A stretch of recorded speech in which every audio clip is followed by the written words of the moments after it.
Ms. Hendrickson, good evening. How are you?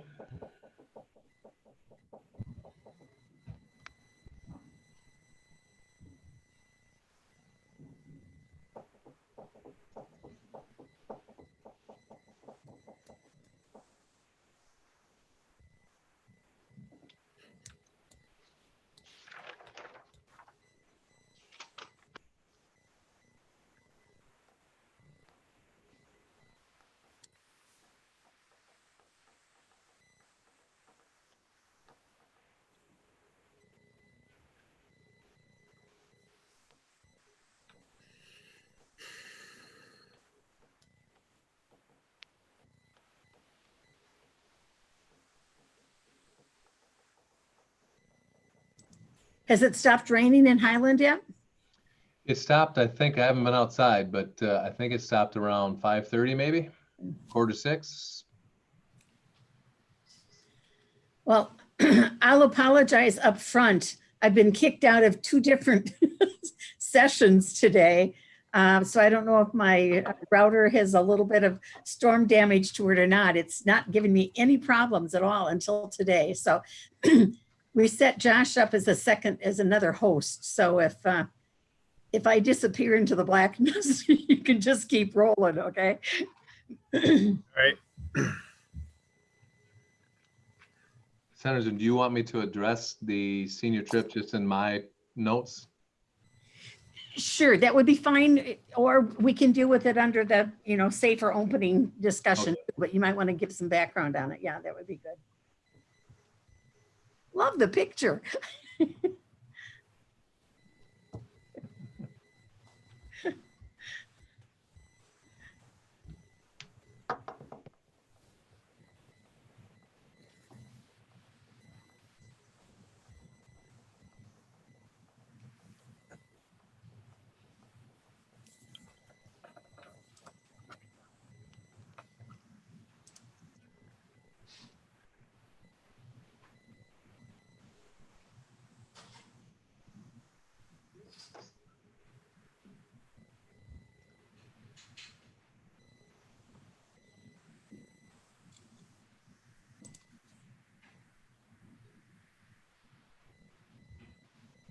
Sorry, I'm experimenting with my pictures.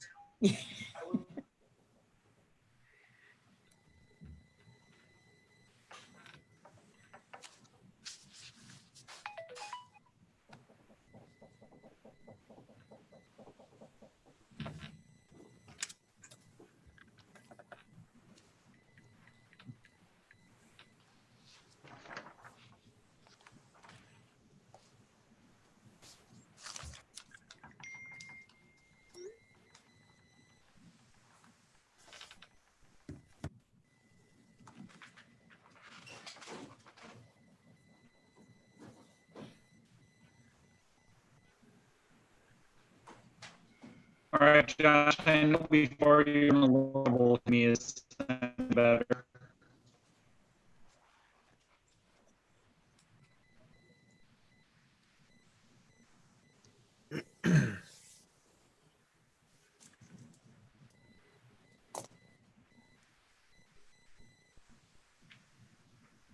Josh, are you able to hear me?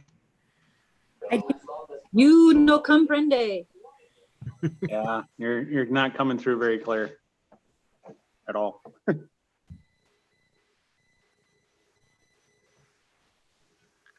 It's not coming through very clear on mine either.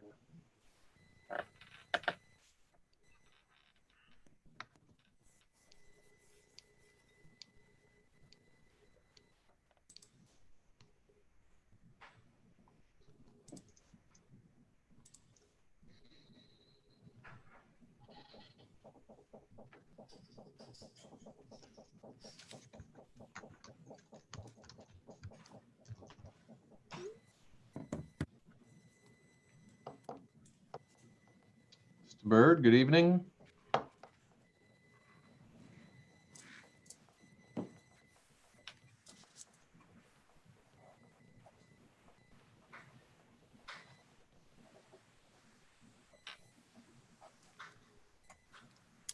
Okay, so I'm going to get started things from Mike's here since he's having trouble getting going with this whole thing, so we'll have a roll call by the clerk, please.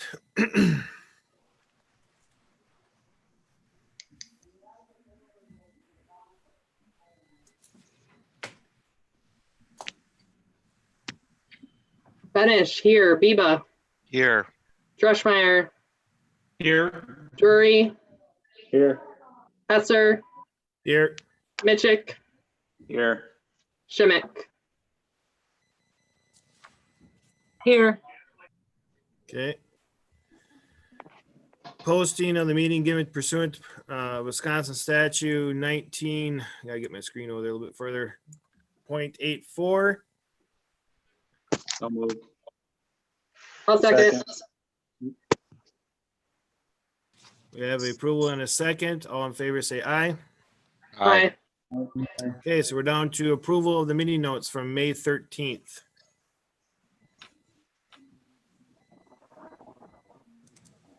I believe Barb sent those out earlier today or this afternoon sometime.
I'll make a motion to approve the minutes, May 13th minutes as presented. This is Greg.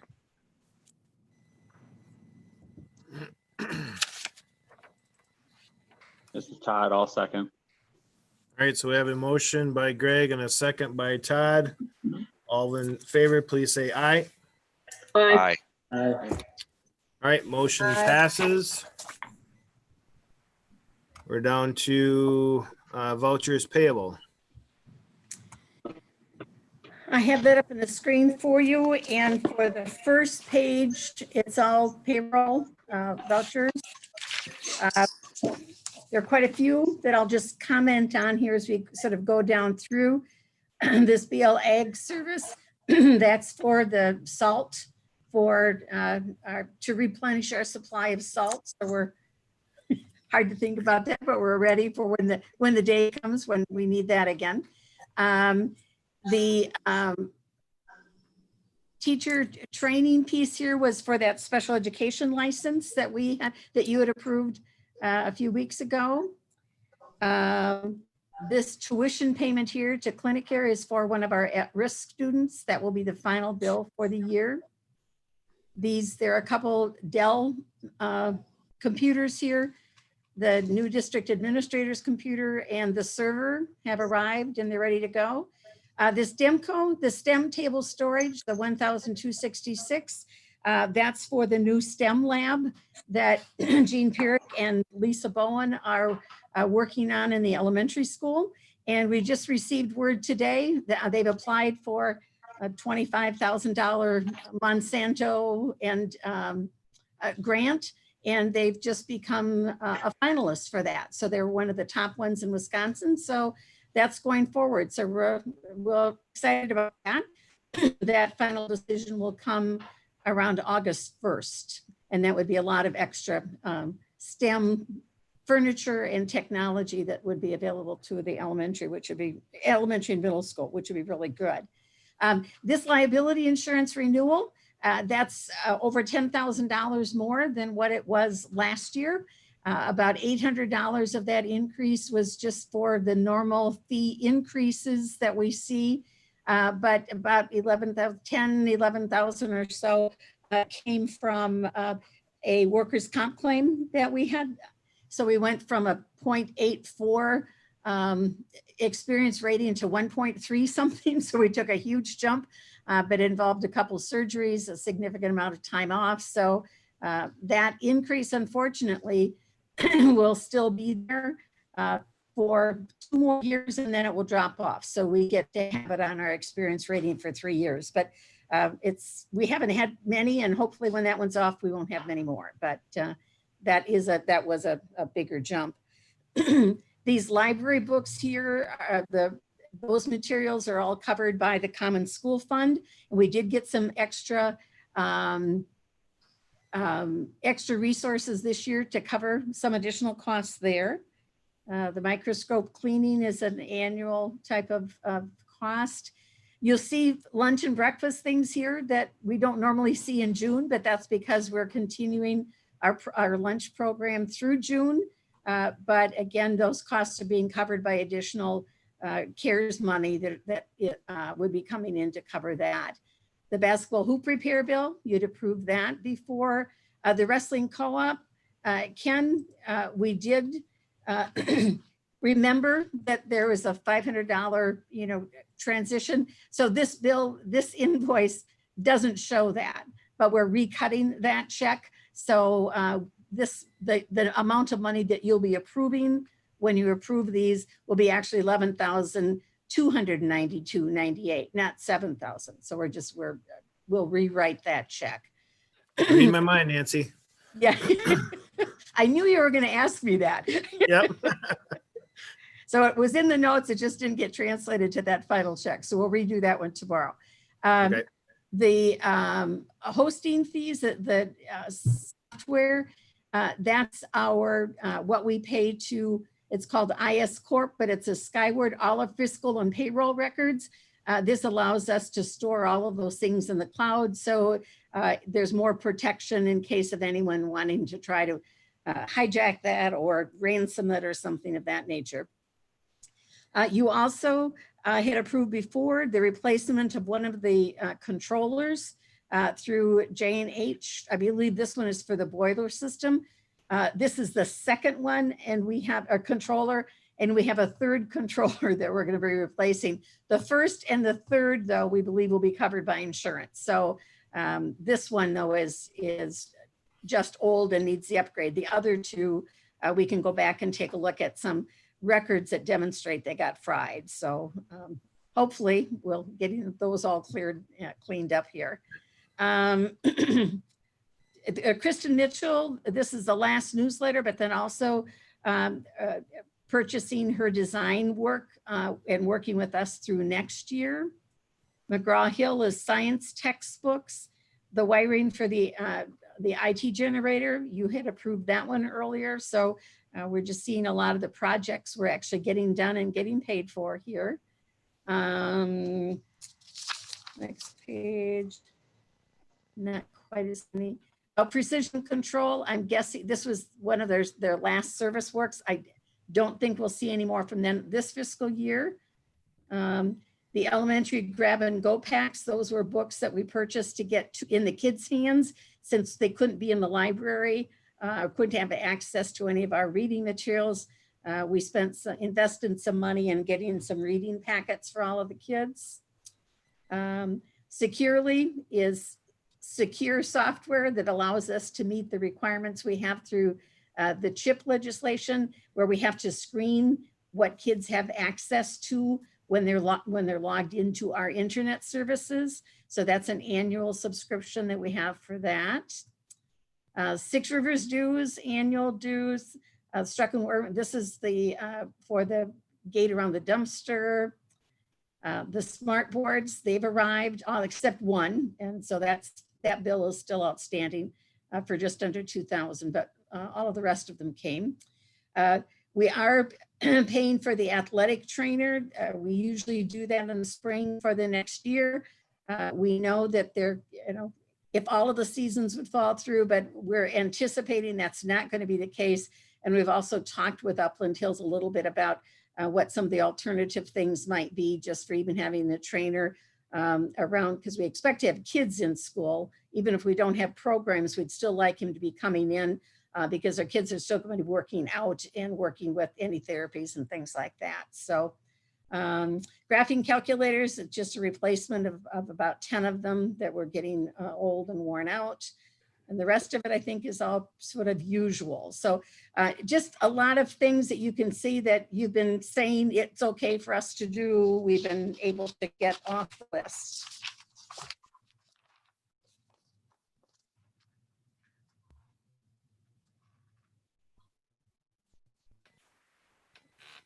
I'll make a motion to approve the vouchers payable with the I'll revision of second. the Ira grant deal.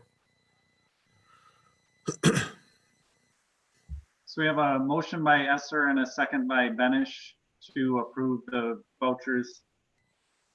Is there any discussion? Seeing none, Andy, do you want to do a quick roll call? Yes, Benish, yes. Biba, Yes. Dreschmeyer, Yes. Drury, Yes. Esser, Yes. Mitchell, Yes. Schimick. Yes. Okay, motion passes. Can you guys hear me better this time? Yes. Okay. Next item then, Josh, would be the principal's report.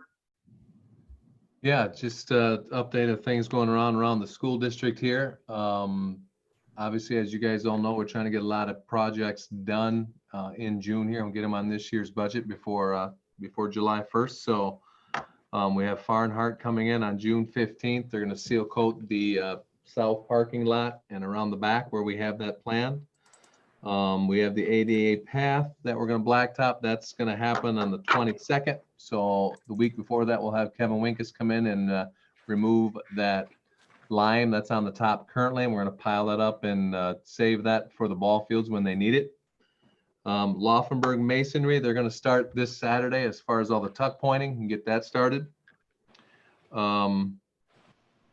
The caulking that Kenny ordered for us should be in next week, he thinks. So we'll call Shervin and hopefully he can get started with the all the caulking that we need done around the district by the end of next week. So he's ready to race. The fencing, as Nancy mentioned in the vouchers, Joe came and got that done for us. And all we're waiting for now, it looks good up there. If you haven't got a chance to see it, we're just waiting for those little slats, those skinny slats that you put in there as to slide in between the chain links. So those aren't in yet, but when they get in, we'll add those to it and that'll be done. Pilling Electric, they came in. They, as you remember, you guys approved the wiring to our generator to go to our servers. So if we get power outage, we can still run our computers through the generator and keep the servers up and rolling. What we're calling the sick room, we'll probably have a different name for it maybe later, but right now we needed the additional sick room for hopefully when kids are here next fall. So Kevin Martin will be here next Thursday, it looks like, and he will put the flooring in for that to get that ready to go. We wanted to take that older carpet out and get something more, I guess, sanitary, we'll call it, so we can clean a lot easier in there. J&H, as we mentioned before, they put a controller in. Nancy mentioned in the vouchers, we may have another one, but we just talked to J&H today. Mike came in this afternoon about 5:30 and we talked about it. And we found out it wasn't a controller. It was just a valve or something in there that wasn't. So hopefully if that holds true, that'll save us about $5,000. So we have the one controller in though that they did put in, and that's rolling along. Holdbon and Home, the company that came in and they replaced all our cables in the gym. So we have that done. We also had to replace one of the motors on the cables. It was leaking and it was spewing out some hydraulic oil when we'd run it. So we had to get that replaced and that fixed. So we got the straps for the safety straps put on the rims that didn't have them and replaced the cables where they need to be placed. So that's all done. June 18th and 19th, BR bleachers are coming in. They're gonna put those cut-ins in our bleachers for handicapped accessible steps that we wanted to do. And the ticket booth, lastly, ticket booth is just about done. Talked to Tom Riley today, who is working with the senior that's doing it. And he said he's just got a couple pieces to trim and then the door hardware, and that's it. So we'll have that ticket booth up here and we get that place where we want it here pretty soon too. Couple thank yous that I just wanted to mention. Again, Joe Winkus did a ton of work for us again, and he never sends us a bill for putting that fence up around the dumpsters. So we want to thank him. J&M again has done a ton of work for us. We always use their forklift when we got to unload something that's on crates or on pallets in the semi, so we don't have to unload it piece by piece. They can just come up, pop it off, and drive it right into our shop. So we want to thank them guys for all the work they did. We want to send a thank you to the village. The village maintenance crew has been taking care of our sign down by Highway 80 for us. So they mow around that for us, and they pulled the weeds and taking care of that, so it looks nice where our sign is when you come up to school. Ashley Halverson, I want to thank her. I don't know if you guys got a chance to see the senior video. She did an outstanding job. It's awesome. We actually got asked to send that to the Wisconsin Historical Society as a COVID-19 kind of a remembrance and what things were like. So we sent that up there to those guys, and it'll be on file there. So that was pretty cool. Johnny Dagenhart, if you remember, I got approval last meeting to have her go around and take pictures for us, and she did an outstanding job. Obviously, those pictures were added in the video, and then she let families go in and take pictures off of her, all the pictures that she took if they wanted them. So that was very nice of her. So I want to thank her personally for all the work she did. Then, of course, I need to thank Mr. Drury. Mr. Drury came in and fixed her hot water heater, did a little soldering apparently, and saved us a ton of money on our water heater. So I wanted to thank Brent and his work on that. And obviously McCann, they gave us some money donation, but we'll talk about that later. We'll save that for later. But I think that is it. We'll talk about a senior trip thing, I think, a little later on in the meeting, Nancy, right? That's fine. Yep. All right. So that's it for me, unless anyone has questions.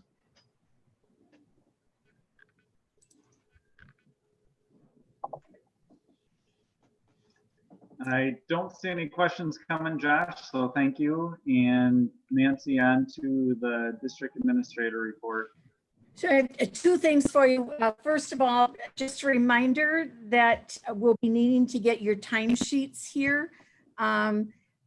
Preferably, if we could get them by June 24th, we're scheduling a meeting, yet one more meeting at that time. If you can anticipate, after we set committee meetings, you can send those that timesheet into Linda anytime. But if she could get them by the 24th, that would be terrific. So if she has one more payroll, she can tuck those in by then. So if you can photocopy it or print it off or send it to Linda some way, we'd appreciate that. The other piece that I just wanted to share was something that Iowa County shared with us this week.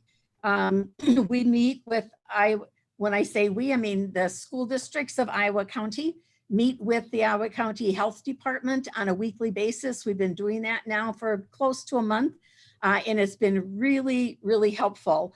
I have an awful lot of confidence in both the health department and the emergency management staff with Iowa County. They've really tried to work with us. They've been very helpful.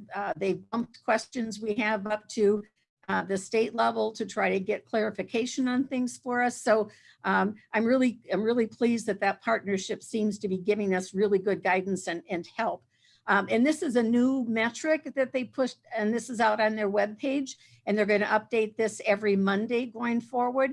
And of course, that's going to help Highland Choose sort of know just kind of what's the riskness that we have. Now, we all know that not everybody stays in Iowa County, that a lot of our community members work in Dane County and other counties that have very different kinds of setups.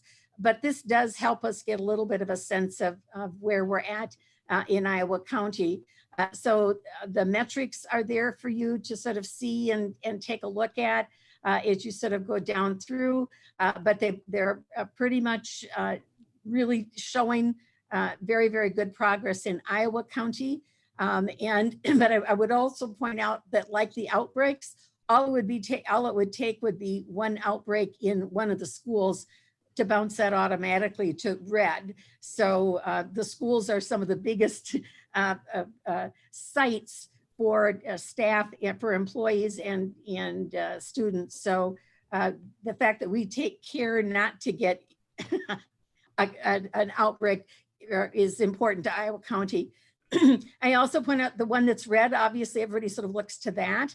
And that's about sort of the evidence of community spread versus new cases that people can point to a direct contact, that I am infected because I was infected by this person that I know. And that makes it a lot easier to track and trace and isolate if they can do that.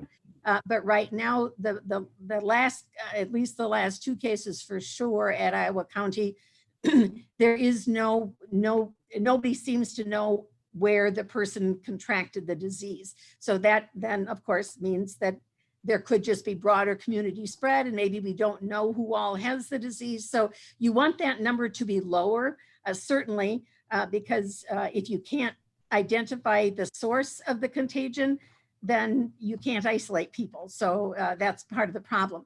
But I also know that in Iowa County, when you're dealing with the really small numbers that we are, 1 or 2 people one person can make you, have a red flag there too. So when the numbers are really, really small, it's easy not to meet that standard. So it isn't one that I think, it's worth noting that there are people that are still showing evidence of the disease recently that can't link back to a direct source, but it's not a huge number that we have to necessarily be real concerned about. But I just share that because we're going to be doing a lot of talking in a little bit just about where we're at with what we want to be doing in terms of safer opening. And I just wanted you to have a look at where we're at in Iowa County. And again, that will be updated then every Monday going forward, if you want to sort of follow that information. The state is working on doing something like this. Iowa County had hoped that it would be done regionally. They just decided they couldn't wait any longer. So they went ahead and created their own metrics. They're hoping the state will have something fairly soon that might also have regional and county things. But again, it just shows that Iowa County is trying to do what they need to be doing to help people out. And if they can't wait for the state, they'll go ahead and sort of take a step on their own. So that's good for them. So that's it for me.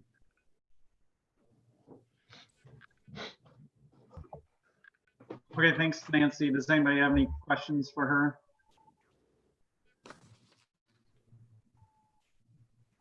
It doesn't look like it. So policy committee update. Andy, is that you from just a couple nights ago or last night? Yeah, we met last night. Nancy and Barb and Josh with us. And you guys should have to do that as well. Sounds like they've put in lots and lots of hours to take our policies and put them, in Neola's policies. They're not quite done, but it sounds like it would be a good idea for us to adopt the Neola policies. And I think, Nancy, you said it would be a good idea to do that at the next meeting. Right. In 2 weeks. Yeah. There is and Nancy might be able to speak to this better, a 2,000-page Title IX policy regulation thing that they're going through that will be in the new policy. And if we don't adopt that, we won't be operating under some of those things. So even though we won't have been able to go through all of the policies, we trust that Nancy and Josh and Barb have done that. And everything from our policies are in the new ones with a lot more things that make us more up to date. Did I get that all? I would just ask, did everybody get a chance to try So to? nothing for tonight, though. Right. Did everybody get a chance to try to log into the board docs? Did you get the information from Barb? Or did that just go to the policy committee? No, everybody got it.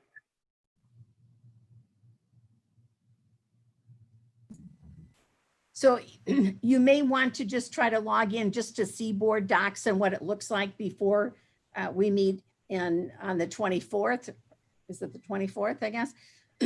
Just so you can have a sort of a look at what that, you can see both the draft policies and the finished ones. So we'll have the draft ones all in there by then.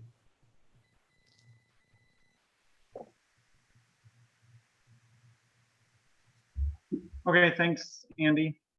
The next item is the Finance Committee report, which met on June 3rd. Nancy went over fiscal year 20 revenues and expenses and kind of some of the end of year stuff, along with the fiscal year 21 projected budget, which we're going to cover later in the meeting here.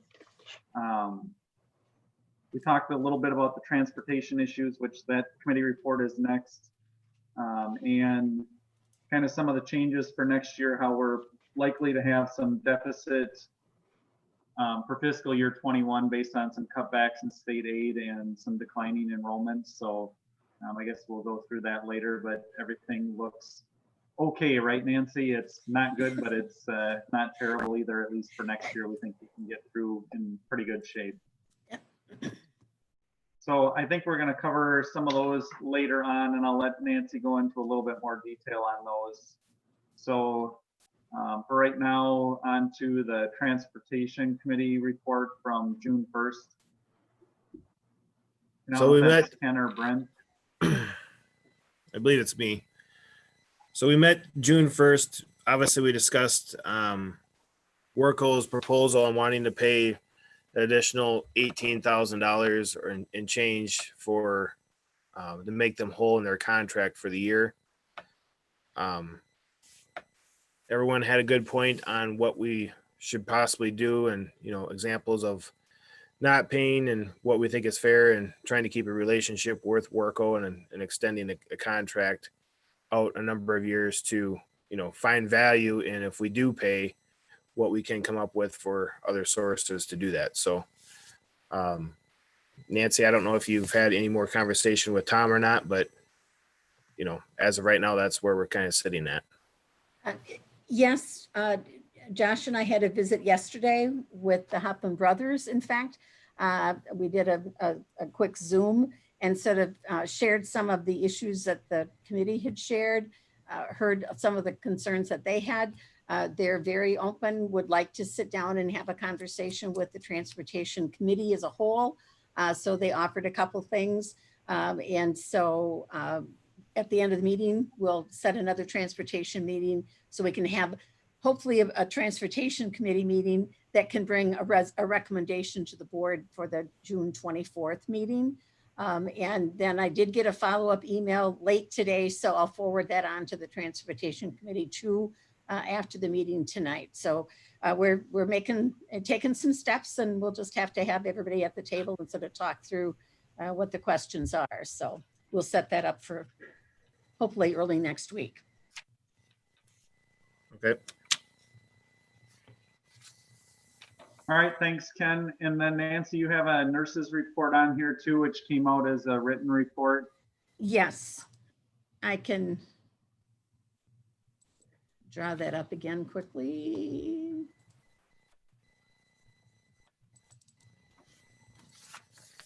And Sharon Frederick submits this every year. So I think it's just good to see. She's a contractor with us 2 days a week, and there's a lot that gets done during that, during that time, just in terms of managing the usual illnesses and students with medications and diabetes and different kinds of things. But she also does all of the height and weight records, hearing vision screening, coordinates the Lions Club.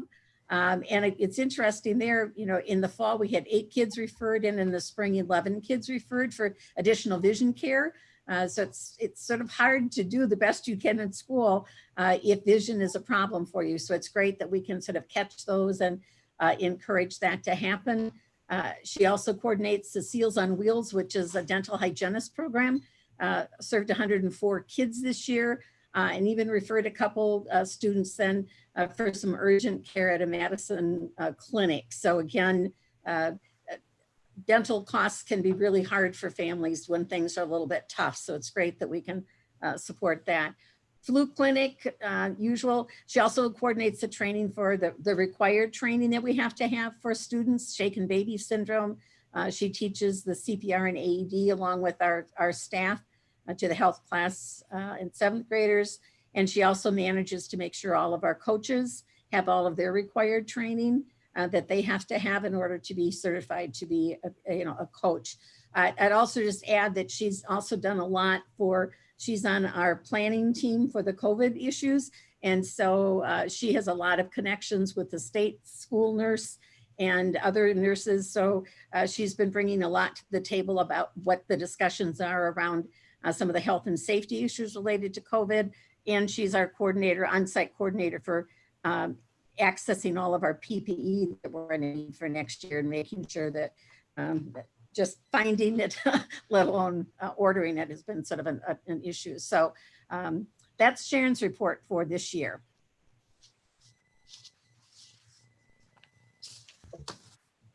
All right, thanks for sharing that, Nancy. Does anybody have any questions?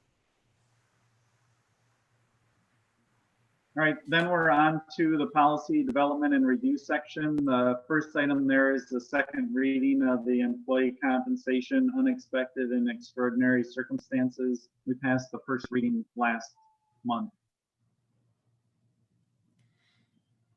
And no changes, and it's just a requirement. The federal law requires that that the board adopt this policy in order to give us flexibility for where we code employees.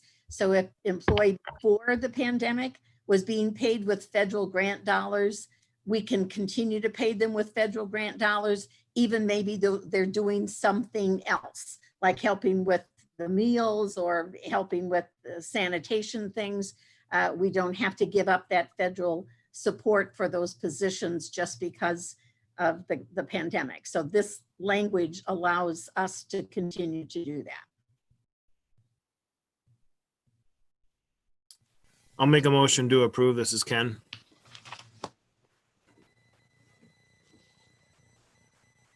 I'll second. It's Greg. All right, we have a motion by Esther and a second by Viva to approve the second reading, the employee compensation policy. Is there any discussion? Seeing none, Andy, could you do a roll call vote? Yes, Bennett,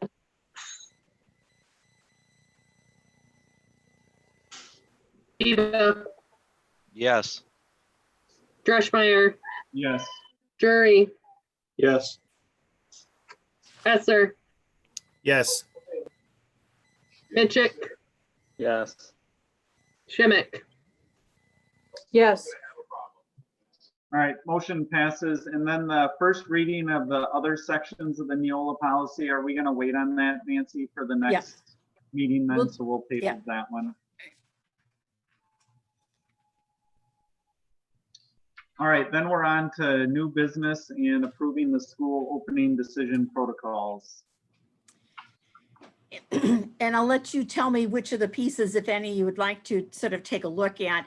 But I guess I'd like to sort of start on this discussion with what I'd even shared in the annotated agenda.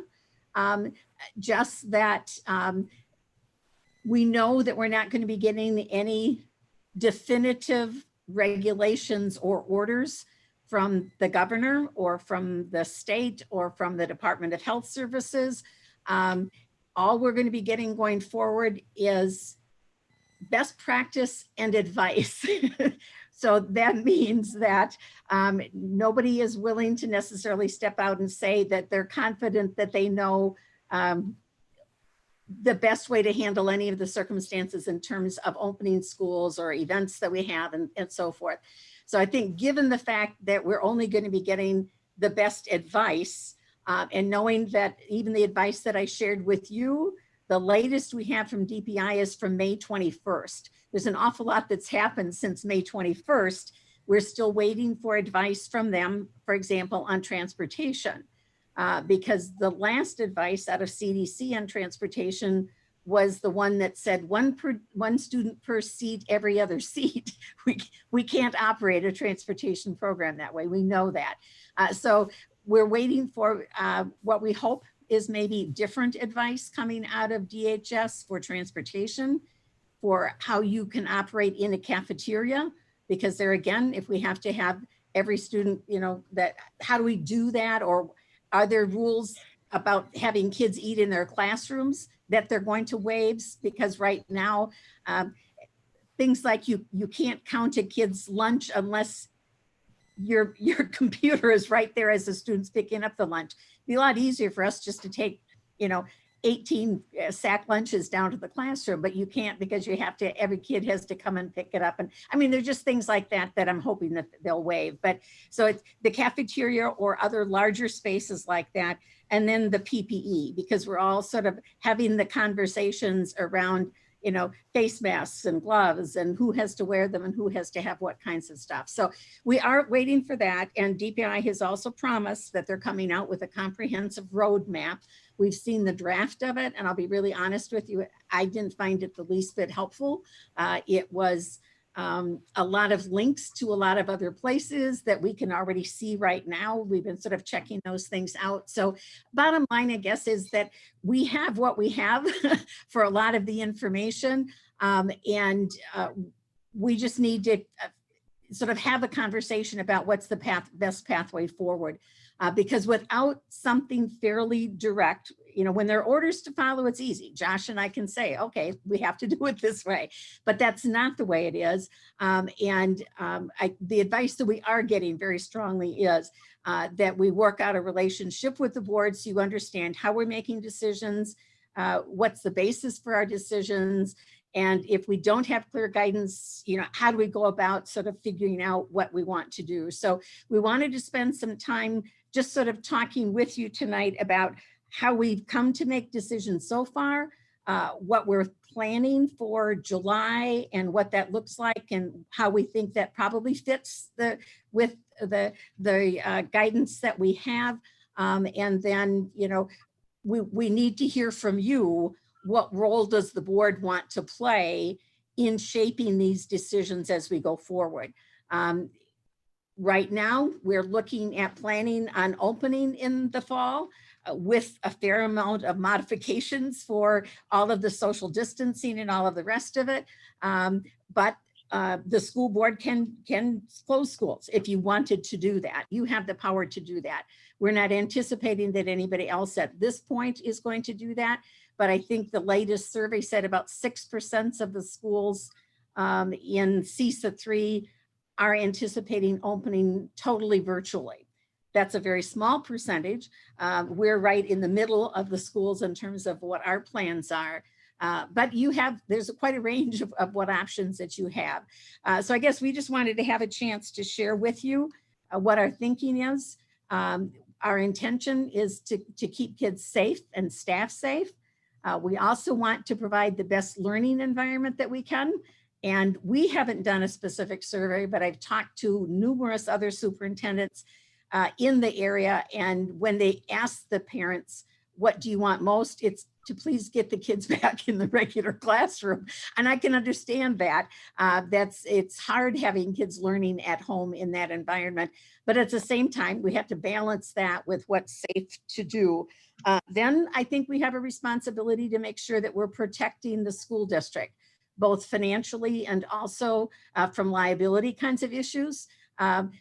We don't have a lot of finite answers, but we also don't want to behave irresponsibly. And as long as we're doing our best to follow guidance, and if we don't have specific guidance, we're running that guidance through the health department or other kinds of people that do have maybe more information, then we should be okay from that standpoint. Then obviously we're interested in community concerns and other kind of long-term kinds of issues. But I think by the time we get through what's safe, what's good for kids for their learning, and what keeps the district out of trouble, those are three pretty good guides for us to kind of follow. And hopefully, if we do those three things, it's going to also meet community needs as well. So that's sort of the starting point. Then again, I did share with you the most comprehensive piece of COVID mitigation guidance, and that covers a lot of things. I don't know if you've had a chance to look at that yet, but that's in the folder. So it talks about, how you can social distance kids, talks about face masks and all sorts of things there. But maybe if we would look at our recommendations for July, would that make sense to sort of take a look at some of those specifics? Or do you want to just react to what I've shared so far, just in terms of how we've made decisions so far, what we've come up with, and what role the board wants to play in how often do you want to have an update on, we're sharing with you what we're thinking about for July. Are you going to want to know and approve something before we move forward with anything in August? Just what kind of a role, how much information will you need for us to move forward safely?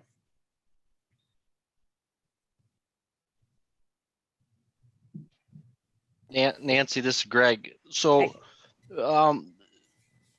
I think last meeting we talked briefly about this, but I didn't hear you say anything about you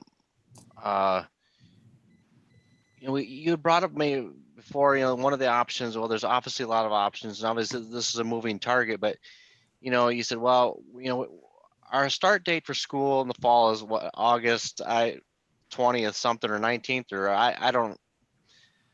Anyway, earlier in August, before Labor Day, but we had I think you'd thrown out the idea too that we could always look at starting after Labor Day as a possibility, but maybe that's and I don't think we make that decision. I think the decision, if anything, is we stay the course and start when we plan to, but I guess moving forward, I guess that's something that we could always look at, right? And I'll just say, as a board member, I mean, none of us really have the answer.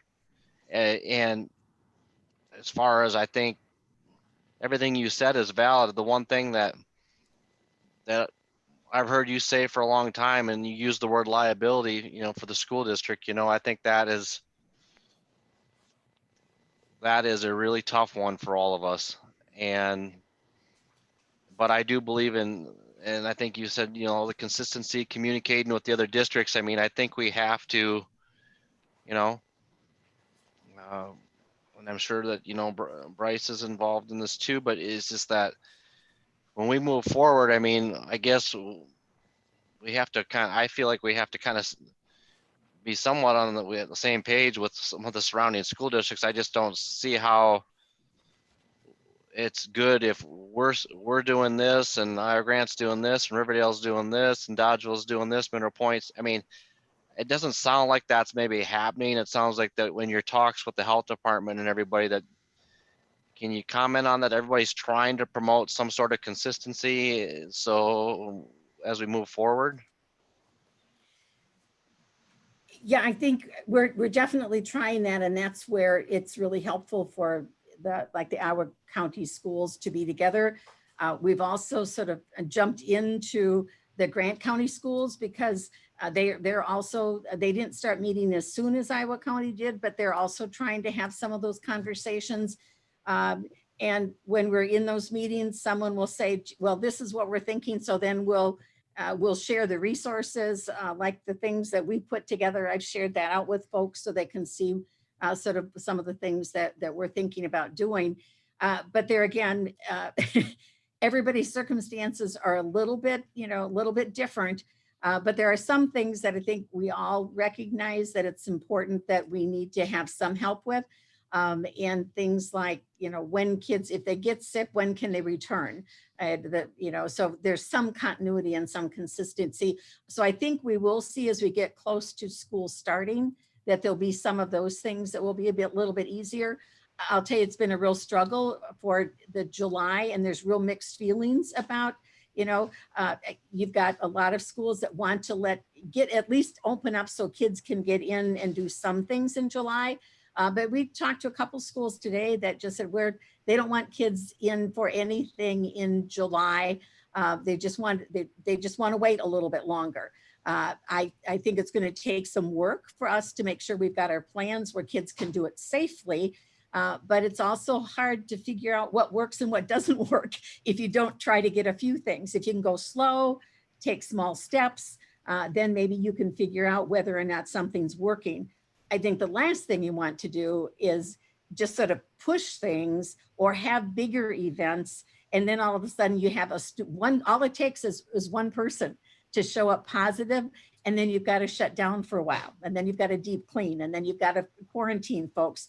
So if you can go slowly enough so that you avoid maybe having that, then that makes it a lot easier, because if we can get to the point where, we've gradually gotten people back together, but that's the hardest part, is looking toward the fall and saying, we get one staff person or, one student, and then how many people are going to be quarantined? The whole place would have to be shut down at least for a while to deep clean.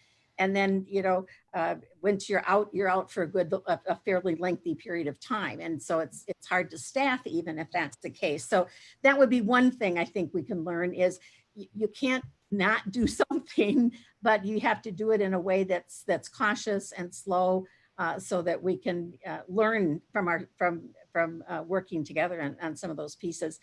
I did want to mention, I've been kind of scrambling here. I had taken some notes from a meeting that I was at yesterday too, Greg, that talks specifically about the liability issue, because there are clearly some things there that schools have been talking about a lot. And the conference that I was at here was conducted by WASB. I'm sorry, not WASB, but by Boardman and Clark's attorneys, and they were talking to superintendents all around the state. And one of their topics was on the liability. And I think they were trying really hard to ease people's nervousness about what happens if you open up and you have if you hold classes or you have an event. Can the school district, and they're answering these same questions for a business, can they be liable for things? And there are multiple kinds of protections that school districts would have. And the biggest one is just going to be liable, there has to be some causal relationship between what you're doing and whatever the harm was for the individual. It's going to be really difficult in today's world to show the cause between being in the school and getting coronavirus when it's as prevalent out as it is in other places. The only time you would get into any sort of difficulty there is if you are behaving really, really negligently and you're not following any kind of safety guidelines or procedures at all. And of course, we wouldn't be in that kind of a situation.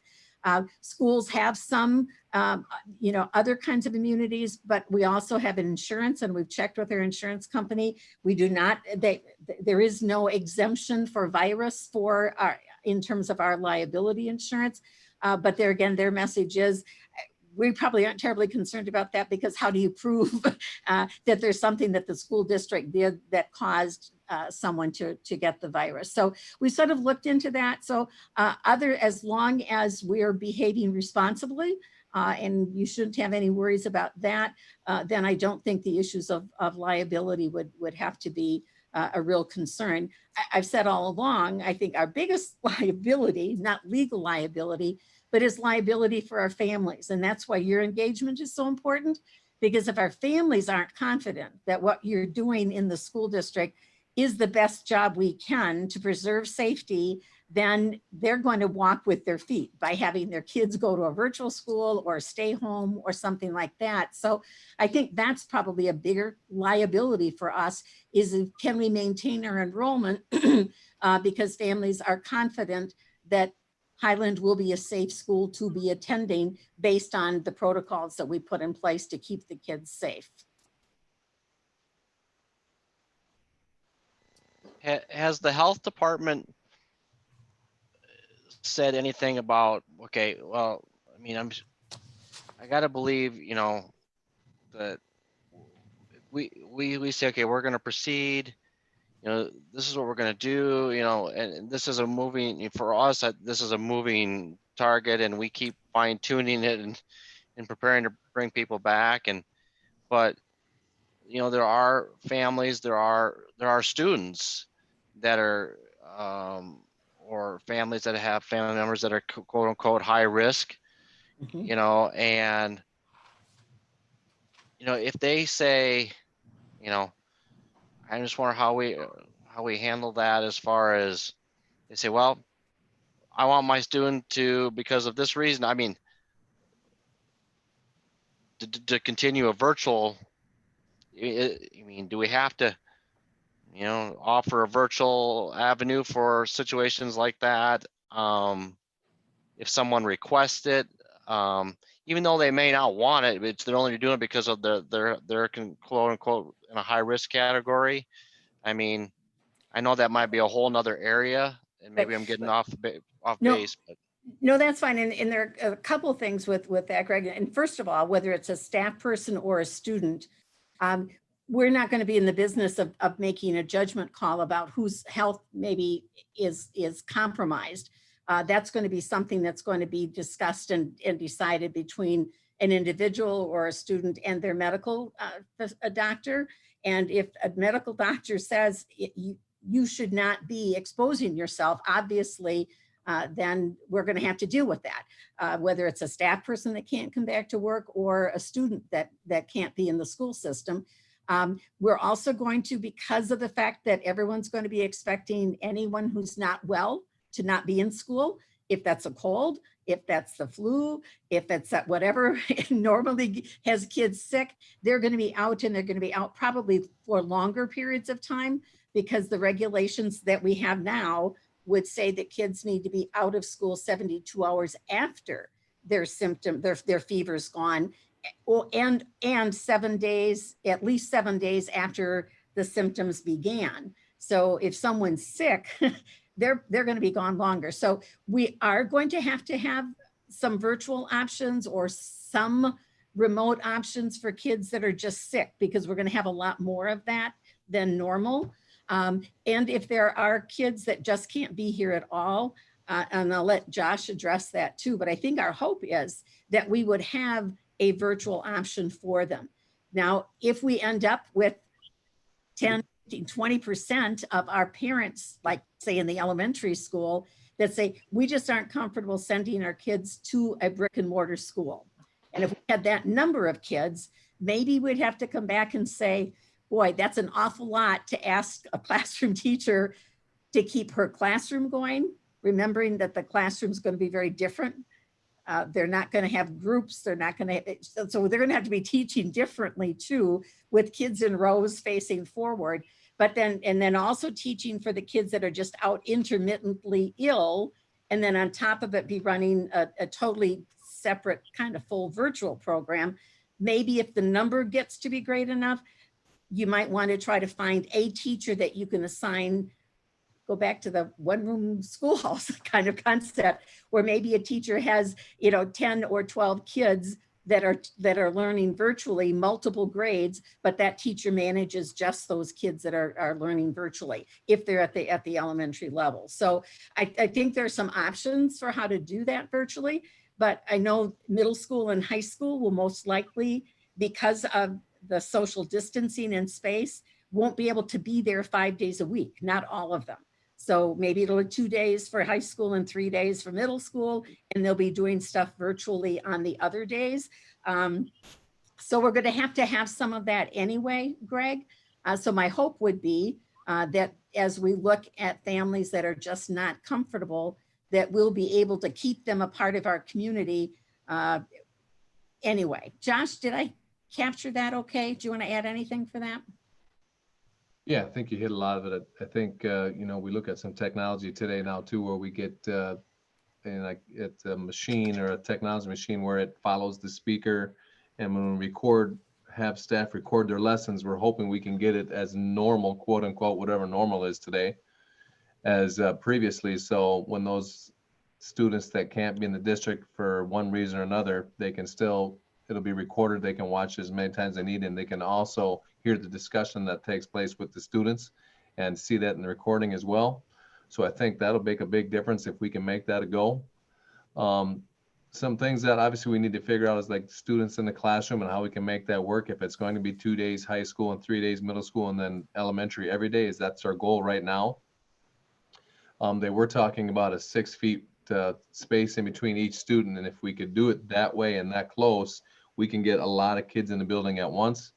But it was brought forth today, this afternoon, talking with Mike, that now they're saying a 6 foot radius. So that would cut the students in each room in half now. So that is going to be, that's a whole nother issue now that just came out. But again, things are changing so fast and we'll see where that's going. But we know the dimensions of every room, we got it noted. And right now we have a number of people that we can put in each room at a 6 foot distance, social distance. So we have that figured out.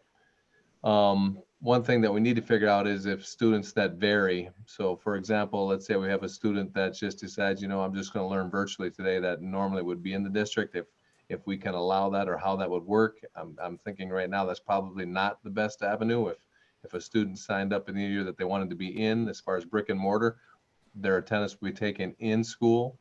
So they can't say on Wednesday, I just don't feel like coming to school today type of thing and just learn virtually. So, and then, yeah, as Greg, you mentioned, the students that for whether they have a health concern or not, if parents feel that they need to, or they're more comfortable having their kids learn from home, we need to have a plan for that, because we sure don't want to lose our kids to a virtual school or something like that without making every effort that we can meet their needs and then have those students stay outside the district, but still get all the education that they need through us. So, but students and parents need to be aware that it's going to be different than it was at the end of the year. You know, our staff was putting out less than half of what they would normally with kids in the building. And we need to get closer to that, you know, what we were before the pandemic happened. So the online learning is going to be different than it was in the spring. It was a good introduction to it. We learned a lot. Kids, I hope, learned a lot. Staff learned a lot. So we need to build on that. So it's not going to be the same, but so kids need to be aware of that, and families need to be aware of that when they decide whether they're going to be in the school building or have a virtual plan for next fall. And I think some of the kids too, just like we say, some of the kids, their parents may be looking at not having them come to our buildings at all.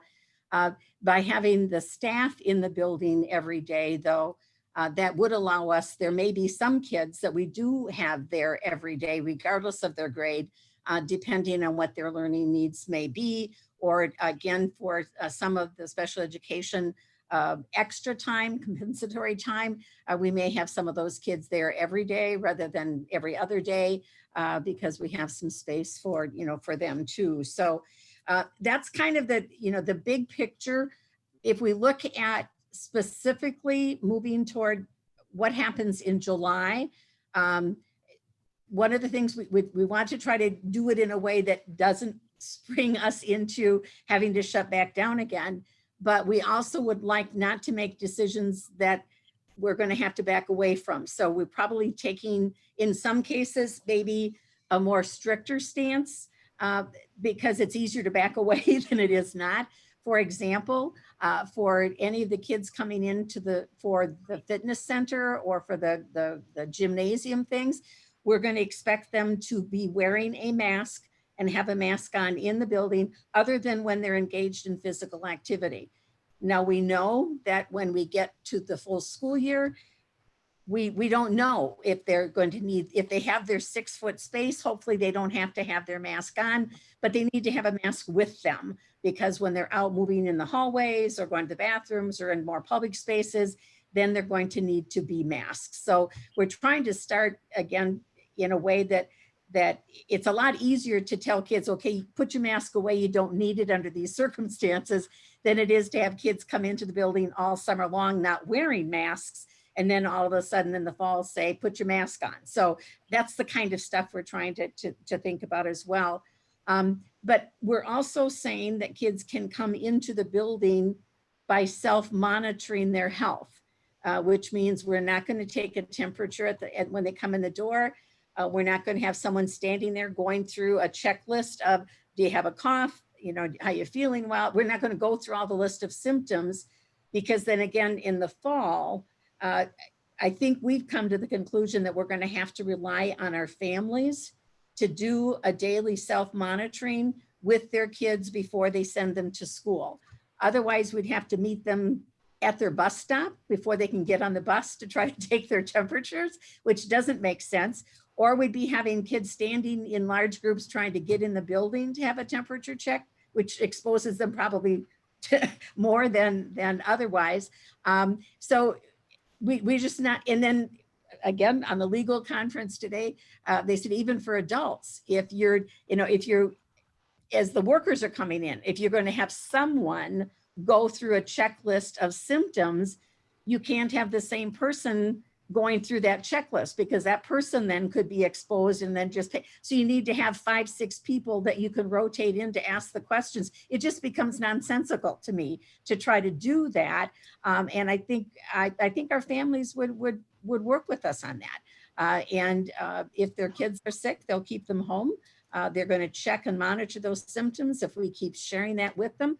But I'm just not sure there's a way that we can, without causing more harm, do the kind of monitoring that would give us any better results. So, but that's something that if we don't start monitoring now, and you want us to monitor, we're better off starting that in June than rather restarting that in August. But I think most schools are saying that we're just going to have families be the ones that monitor their kids' health and trust that they're going to send them to school or not send them to school if they shouldn't be coming. So that's the kind of stuff that we're trying to struggle with, so that we're not starting something that we can't sustain, going forward.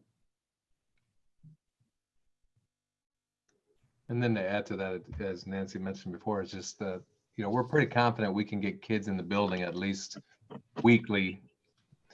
However, the challenge we're working through now is transitions. Do we have teachers transition, or do we have students transition, and at what age do we do that?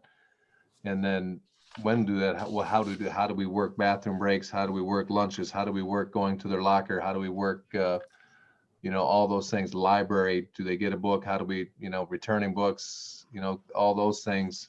You can imagine if we have a first grade class and we get them all here, but yet we have them in the same room from 8 o'clock till 3:30, and that's where they stay. Either the kids are going to drive that teacher right up the tree, that's hard on a kid to stay and have to stay in one room all day like that. So how do we work a recess? Can we do a recess, Phi-Ed, things like that? So, we can't share supplies, and all the things that we talk about, how we, teach a kid at that age to share, to work together, to work in groups, friendships, things like that. But you got to stay this far apart. You can't share anything. It's just a different world. Water fountains, Sharon Wolf shared a ton of, I shouldn't say a ton of stuff, but several things about lunch programs that are law now that you can't do and can do, or you have to have, that don't work. So either hopefully we find out soon, are those going to be waived, or if not, how are we going to make that work with our lunch program too? And then breakfast is a whole nother animal that we have to figure out. So a lot of things as far as the transitions, how we're going to do that.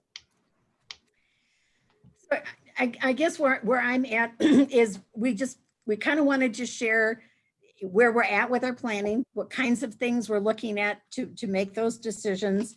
And we're really frustrated, as is Iowa County, with just the slow pace of us getting more information, because to plan for July, we should have had this information, a good 2 weeks ago. And we're not going to be getting, just like the guidance we got for graduation came on graduation day or something like that. So we're not getting stuff we need from others in a timely fashion, but we have to plan anyway. So as we go forward, are we on the right track? Do you think that the tools we're using to make those decisions are ones that you're okay with? And if you get a report every month from here's the progress we're at, this is what we're looking at next step, is that sufficient, or are there other directions you want to give in terms of how we go forward? Because again, you know, if you wait to the board meeting in August to make some decisions, it's too late. We have to be doing a lot more planning to be ready for some of that opening. So I guess I'm just open up the floor again and just have you just chat a little bit among yourselves about how, you know, your comfort level with where we're at, and any kind of direction that you want to give, and what kind of role you think it's going to be important for you to play, knowing that you're going to be the first line of question for a lot of people in the community when some of those questions about is this safe, or are we being too cautious, or those kinds of questions start rolling out.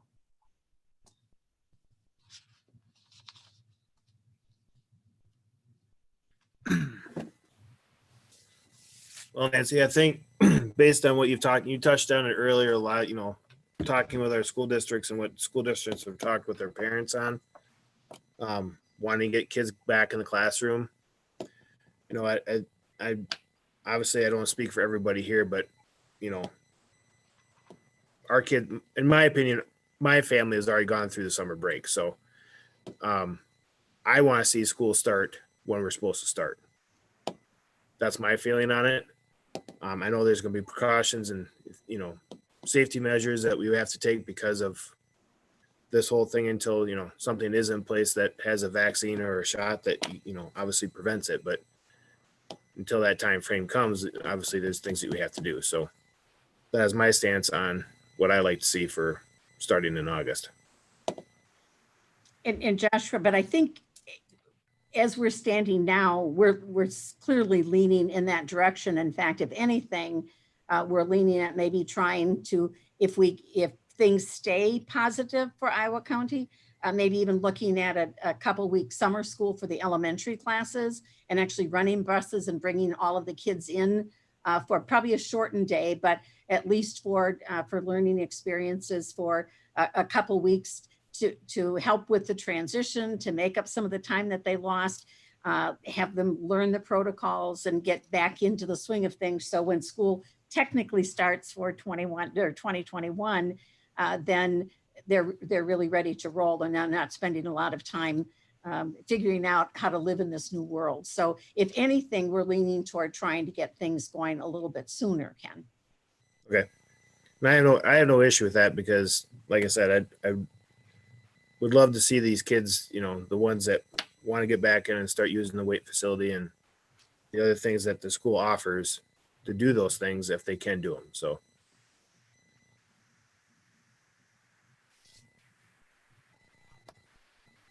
Nancy, I think what you presented is really good. I think updating us on what the plan is. I don't think the board needs to be involved in every little decision, but the general guidelines on what your plan is good to review with us. So as we talk now for July, and then I think either at the next board meeting, even at the end of June, maybe we can talk a little bit more about summer school and at least just the start of school and the plan on that. I agree that I don't know that waiting is going to be any better. It seemed like for a while we knew a little bit more each week, and right now I don't know that we know much more each week. And I think the longer we wait, eventually this fall something's going to flare up again at some point. And right now we're probably at a better situation than we may be months from now. And if we don't get started with some kids back in school and trying out some protocols and stuff, we're never going to figure this out on the first day of school with everybody there. So I think the summer school in August and getting some kids back in July is a good thing to do. As far as the liability, if we're smart, try to do the right thing, be consistent with the other schools in the area, I think we'll be fine. And the other thing I wanted to mention is you had talked about not getting kids in too soon, because if we ever did get a positive, that everything would kind of shut down. I don't think we have any control over that. You know, a lot of these are showing up from community spread, and it's not that they're necessarily going to pick it up at the school. They can pick it up anywhere or any family traveling. So I think the big thing is just to be prepared for when one positive shows up, what do you do? You know, if two positive shows up, what do you do, and what the plan is, and communicate that plan to the parents and stuff ahead of time the best we can and be consistent with the other schools. But I think definitely that's not a where, thing where we have control over that first positive that shows up. and I think where we're lucky too is that Iowa County again is, I think, doing a really good job with that. And they've already shared with us that we're not sure whether it's 1 or 2 cases that would become an outbreak. But what they would be doing then is once they would get the report of that, then they would be coming in and they'd be initially expecting probably a 2-day shutdown to do a deep cleaning and then to do their preliminary tracking and tracing so that they would know the degree of any, if any, quarantining would need to happen. And then of course, what's nice there is it's the health department, the county that's saying, look, this is the exposure. So there's a teacher and a classroom and those people all have to stay out for 2 weeks, but everybody else is okay as long as you've deep cleaned. Or they'd say this person, God forbid it would be Mr. Terrell, he's been everywhere. And so everybody needs to stay away for a couple of weeks. So, but they're going to be the ones that will be primarily responsible. If there is a case, they're going to step in and be the ones to help figure out who needs to be quarantined from whom. So that will be at least helpful.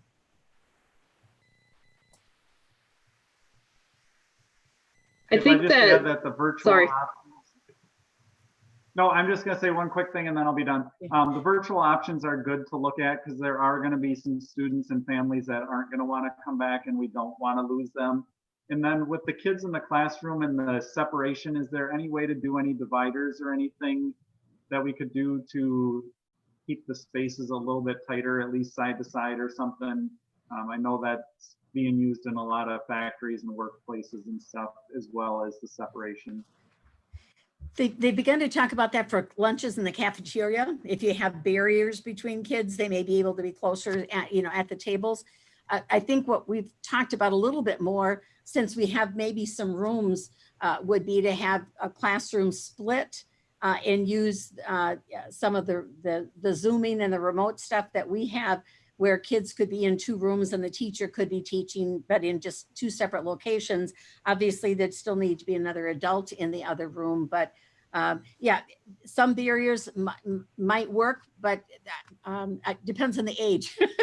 Some kids would love it. Other kids, you'd spend so much time sort of figuring out what's going on beyond the barrier. I don't know, but we'll certainly look at that as another possibility. So.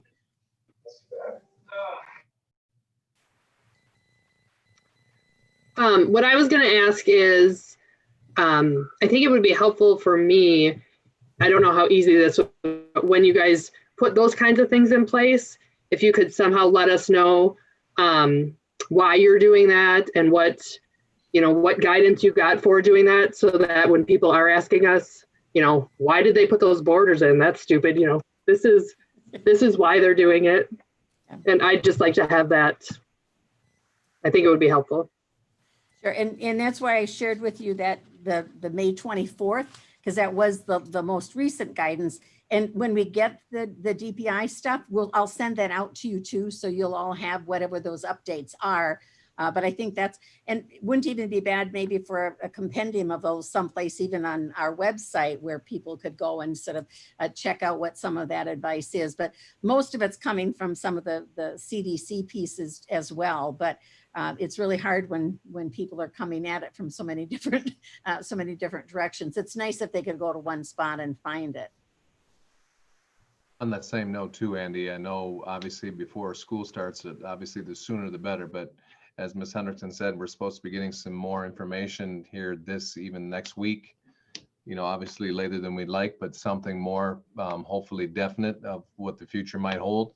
But we're going to need to know, as far as from every family, where they're at as far as how comfortable they are bringing their students or their children back into the district. So when we send that out, we're going to let them know everything we have in place and why we do, as you said, so they can make an educated decision too about, why do we, as far as temperatures and what we're going to ask families to do, and then why we're going to have the things we have in place at school. So try to keep everyone as safe so they know that, and then obviously, as Ms. Henderson said, the guidelines that we're following, so it's not just something we're just throwing out that we're making up, that we're getting guidance from people that are, in the business or, Iowa County Health Department and all those places so if anyone has any questions or anything like that, hopefully in that letter, they'll have the answers that they need to make their decisions, so.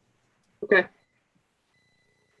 And we can, a question was about, can we videotape? And the new equipment that we're talking about, the swivel does allow us to tape what the teacher is sharing. And it can be zoomed live or it can be taped then and viewed later. And then be posted either through, Google Classroom or Seesaw or some of the others. So I think we learned a lot about doing some of that this past year, but I think we're going to need to keep going with that. Remote access is going to be important for a lot of reasons, I think. Yeah, I've got a question. Is the plan to teach all subjects like normal, or is it going to be more of a focus on core areas, especially for splitting kids and doing, partial schedules and everything? Do you know yet? Yeah, we don't have anything locked in stone or locked in yet, but we did talk again at the Iowa County meeting today, and obviously choir was brought up and band was brought up about, is that going to be safe to do, and we talked about probably specifically choir, that becomes really difficult as far as obviously when you're singing and your choir close together like that one's going to be really hard. Band's another one with the spit valves and things in your instruments, and you're cleaning those out, and you have obviously the air moving in a confined space like that. So we talked about how we can make those things work, maybe smaller groups in those areas. Now the choir, obviously is a lot smaller than the band. The band, we're pushing 50 kids. So we may be looking at a totally different, and we haven't met with Ms. Straka yet on this, but as an example, we might do a brass quartet and a something different where we get smaller kids was brought up today, where we can get them in there and do some band things, just not as a whole group thing like we're quote unquote used to. But the other, as far as the bell schedule, we have a schedule that we just finished. Actually, Ms. Hessling and Ms. Jackson just finished yesterday, a normal bell schedule and schedule that we would use if we were to go every day normally, which I would love to see us do if we could. However, whether we can or not is yet to be seen. So then we look at those things and say, if we have to break this up, the bell schedule is not going to work as far as following a bell, because we don't want all the kids in the hallways at the same time. So something where we do something different, and we'll get many non-core classes in as we can. But as far as the band, the choir, ag classes, those are the ones that are going to be our difficult ones that we need to figure out a plan for and make those work somehow differently. In our middle school, where we've got those larger classes too, I think we can socially distance if we take the middle school and divide them into 6 sessions, 2 6, 2 7, 2 8. But then, so their schedule might be adjusted because those are all core blocks, English language arts, math, and social studies and science. But then some of the other exploratory things, they might rotate in that 6th block. So they wouldn't be necessarily a full semester of, 8th grade Spanish or, one of the ag introduction to ag or some of those other things. They would be fit in as they could based on what's happening. So,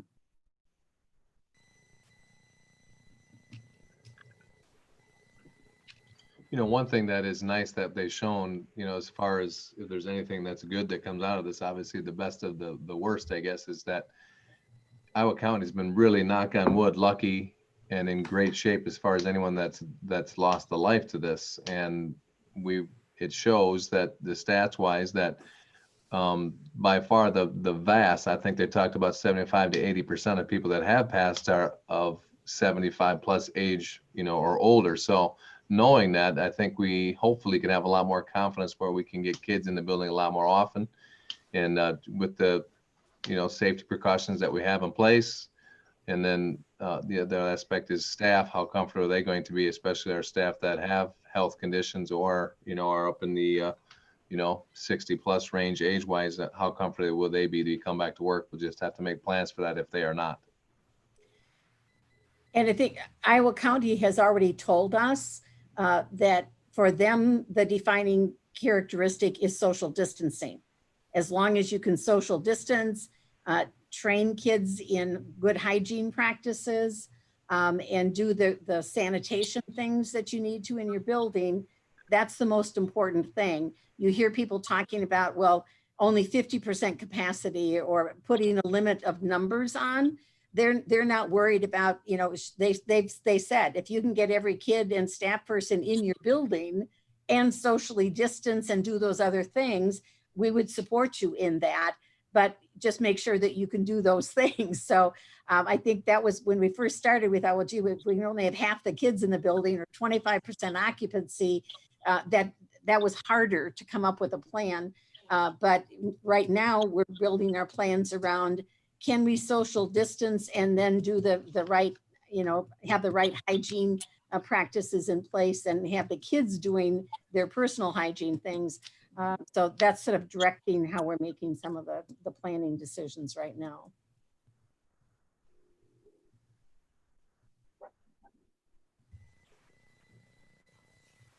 One other thing is you brought up, or maybe Josh mentioned, that the personal protective equipment, mask, and obviously there looks like the potential, because I know we're seeing some of that even with our work, and about when you're away, if we get back to a spot, in our offices, and then if you're out in the common areas, you're going to have to mask up and stuff. But so there's going to be that requirement, but are we, the district, going to be able to, are we able to get those supplies to have available for students that don't bring a mask to school? And I know there's different recommendations, wear the mask for so many uses and then you're supposed to change it. I mean, how are we going to police all that? Yeah, well, what they're recommending now is that, in fact, they recommend you don't even call it a mask because the mask has an OSHA definition. And so we're talking about face coverings and cloth face coverings that should be washed every day. But we just got word today that through Iowa County Emergency Management, the state is intending to provide cloth masks for all of everybody that's in the schools. I don't know if they mean one or multiple ones for everybody, but we were alerted to be looking for an email shortly where the state's going to be asking us, how many masks do you need to provide those to your school? So we'll see where that goes. And Iowa County Emergency Management ordered, what was it, 250,000, $250,000, didn't they, Josh? So they will have that pool of masks too. So I'm guessing that there will be kids that will be sort of having some of their own that will probably find something that they're comfortable with, that they may want to wear. It'll be a whole new dress code challenge for Mr. Terrell when what's an acceptable face mask or a face covering to be wearing. But that it sounds like we shouldn't have any trouble with providing people with the face coverings. And you're right, Greg, that part of our goal is to try to keep static groups. It won't be perfect, but if you have in the elementary and the middle grades, the same cluster of kids that are together most of the day, then maybe they can ride in the school bus together because they've already been, together. Or if then it's the same group of kids and they're not meeting a lot of other kids when they're in their classroom with a teacher and they've got their 6-foot distance, then maybe they won't have to be wearing the mask. But again, I think they all should have them, at least the older kids, middle school and high school. But I just don't think it's practical to think that we're going to keep face coverings on our 4Kers in our kindergarten and our first grade kids all day long. Those of you that have had to wear them, they're not the most comfortable things to be living in all day long. So I think we're going to have to find ways for kids to learn. Now is the time when it's important for me to put it back on, and this is when it's okay for me not to have it on. But that'll be part of the learning piece going on too. Okay, I mean, that's fine. I mean, all I'm gonna say is, and I agree with my counterparts here, and what, like Ken said, and Mike, whoever, and everybody. I mean, I think we all want to see this thing. We want our kids to get back to school, and hopefully not have to go through the virtual part of it. We learned a lot. I know I learned a lot personally with my own kids. It's good for some, and it's really bad for others. And I had it on both spectrums here. So, but there's no doubt about it. This thing is a moving target, and I agree with what Mike said. We put the trust in you guys to keep getting the updates, and I guess keep us in the loop. But I don't know how this is just going to take a lot of talking through. I mean, because what we say at this hour by tomorrow morning could definitely be different. So I guess we just have to all keep proceeding with an open mind, and I appreciate the info that you got, and I know it's been tough. So I'll just stop short there. Josh, well, people are sort of thinking if there's anything else. Do you want to talk about the issue that popped up today with the senior class trip?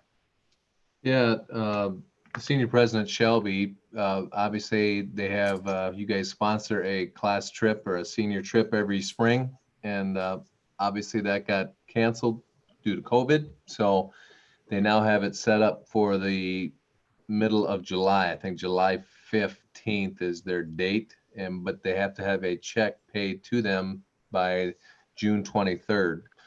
So I guess I would like some advice as to how do you guys feel about the senior class taking a trip in July where we'd obviously need a bus. And, I talked to Eileen about it today and she gave me some advice. I was too late when I got done with the meeting here, so I didn't get it Iowa County, so I'll call them, and obviously I'll call our insurance people as well to make sure we're covered that way. But I just want to make sure you guys are okay with them doing that. If not, by all means, we'll let them know so we don't send that check up there and then find out later it's something that's not a go. So right now, her recommendation was have the kids sign not a quote unquote a waiver, but just a permission slip. If they're over 18, they can sign up themselves. If they're not, have a parent sign it that they're okay with them riding a bus up there to the Wisconsin Dells, spending the day up there and then coming back on a bus again. So that's where that's at. So I need to get back to her next week or this week even, so she can send that check or we can get that up there if that's a go. So. Is there be 21 students, right? 21 kids right now? 21 students. If they take the biggest bus, they can get a kid in a seat. It wouldn't be, at first they're recommending one kid in a seat every other seat, which is ridiculous as far as how you're gonna make that work. But anyway, we could get one kid in a seat now and keep that distance. We can recommend that they wear masks, when they get on the bus. Obviously at the park, I can't believe that would be an option, but I guess it could be an option. I don't know how that would work with the kids, but so that's where that's at right now. I just want you guys' thoughts, if you wouldn't mind on that. Because we don't know what our bus expectations will be yet, but this is a request that's come in. I'm assuming they'd be needing to park their cars in the school parking lot probably to meet the bus. So we'd have to request that they socially distance as they're in the parking lot and getting in and off the bus. But it's just one of the things that's coming sooner than later. And that it probably would go fine. The downside is, it doesn't set us off on the best foot if the crew would go up there and for some reason one of them would come down with COVID, after the fact. It wouldn't be the best way for us to start, but I'm more nervous, Nellie, than most are about that one. Josh, this is Greg. So I might as well be the bad guy. Why not? I mean, all these seniors, their diplomas are signed, right? Yeah. I mean, they're graduated. They're done. Correct. So there's nothing. I mean, in the past, I'm just being the guy in the past that if the senior trip would have been done before they graduated, and which gives us a little leverage for them to mind their P's and Q's. And I'm not even talking about COVID. I mean, so first of all, I mean, I have concerns about that. That's our first step forward to have I mean, this is, like I said, I'll probably be the bad guy for it, but I mean, I want these kids to experience everything. And man alive, that's a tough one for me. But still, I'm just wondering, we do this, we put them out there, they go up there, they do. I mean, I'm not saying these kids will. I'm just saying, what if they do? What are you going to do about it? I mean, what are they? I mean, they're graduated, they're done. I mean, I don't know. That's just me, but maybe you you guys others correct me. So Yeah, I'm sorry, Greg, but my guess is too that we probably will not be having any field trips, at least for a while. So for our kids that are still in school, I don't see us putting kids on a bus and taking them anywhere for at least until we get sort of acclimated. Is there any other option, Josh, can they get there themselves without the bus? And if in lieu of the transportation cost, we, kicked in some money to pay for pizza for the whole group so that they can have a lunch on the school instead of the transportation? Would that make any sense? Well, I think we definitely can do that if it's a go, yeah. We can make something work that way. I don't think. Or could we give them money to rent something that's not affiliated with the school to get them up there?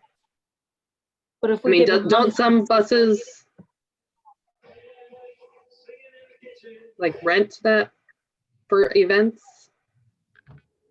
I think if the parents sign off, or the child, if they're 18, if they sign off to go, isn't it at their own risk anyway? Why are we then liable if the parents are okay with whatever decision is made?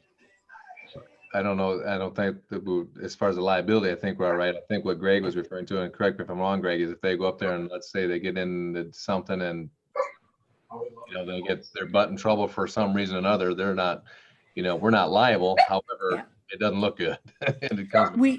But that would be the same if it was the week before school got out too. I think. There's nothing we're gonna do to stop that. If it's gonna happen, it's gonna happen. We can't keep protecting them for stuff that's gonna happen out of our control. but I'm just saying it's our transportation. It's on the school district. I'm just saying, I'm not trying to take it away from them. I'm just saying, I don't want, that just looks like a bad mark on the school. And to me, I believe we are liable. We put that transportation out there. That is on us. Well, the other thing you have to look at too here is that if we can't take kids on a field trip coming this fall, how can we say we're going to give the seniors a field trip right now? Right. I think us providing the transportation and being really involved, I mean, at best, I think maybe we can consider what Nancy mentioned is we chip in towards like some food or whatever, something like that, if we want to do anything at all. It's not a school trip anymore. They're graduated. They all have licenses. They can get there on their own. I mean, we can't start off this way with that being a trip right now when we don't even have things ready for school starting yet. So Because I think the question is it a school sponsored event or are the seniors just as a group of graduates getting together to do something? And if it's a school sponsored event and we're providing the transportation, we've in the past also provided chaperones. We always had a couple, the two senior advisors sort of went along. We certainly wouldn't be doing that probably, this time. But if we took, again, the cost of what it would be for the bus and just said, we'll put that into the senior activity account. And then senior, as a class, they decide what they're going to do with any money that's left in their account. If they want to take it out, they can spend it on, whatever they want to, either shares of tickets or, food or something else, but that would be their call too. Nancy, I'd be more comfortable with that too. I don't think that sponsoring a field trip at this time, especially with the seniors that are graduated, is the right way to go, especially if we're not going to be doing that for the kids who are in school during the fall. The other issue then with that is I think that's a good idea. However, I have to sign a contract for them that we have to send back up to them that's got obviously my name as the principal on the contract that they're going to is the Wilderness. So is everyone comfortable with that? So why do you have to do that if it's 21, 18-year-olds?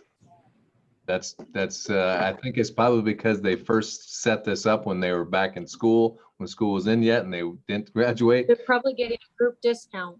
I think they are too, yeah, They get that as a school funded program. right. Yeah, I think Katrina's right, and I'm guessing that's what it is.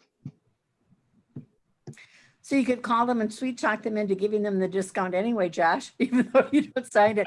Or Definitely, I can try. or the money that we would provide to their, could cover the, whatever the difference is between the school discount and their other tickets, so. And that's an option too. If you know they can no longer offer the discount, then we just cover the difference of the cost then.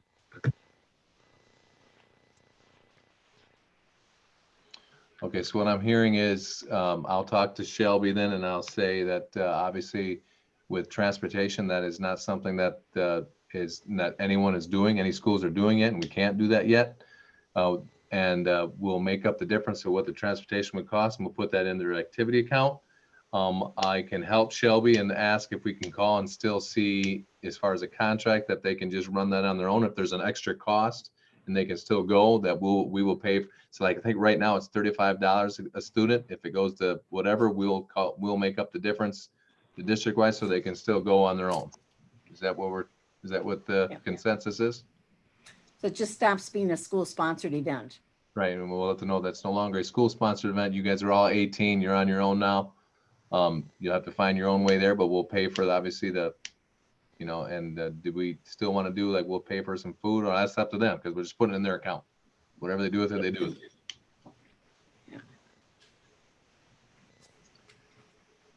it. Anything else on that? All right, thank you.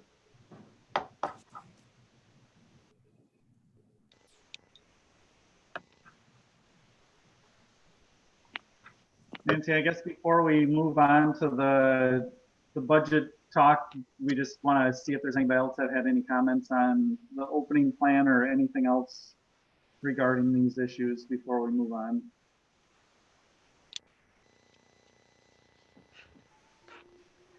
All right, it's time to talk about the budget. Okay, let me get my shared screen up here again.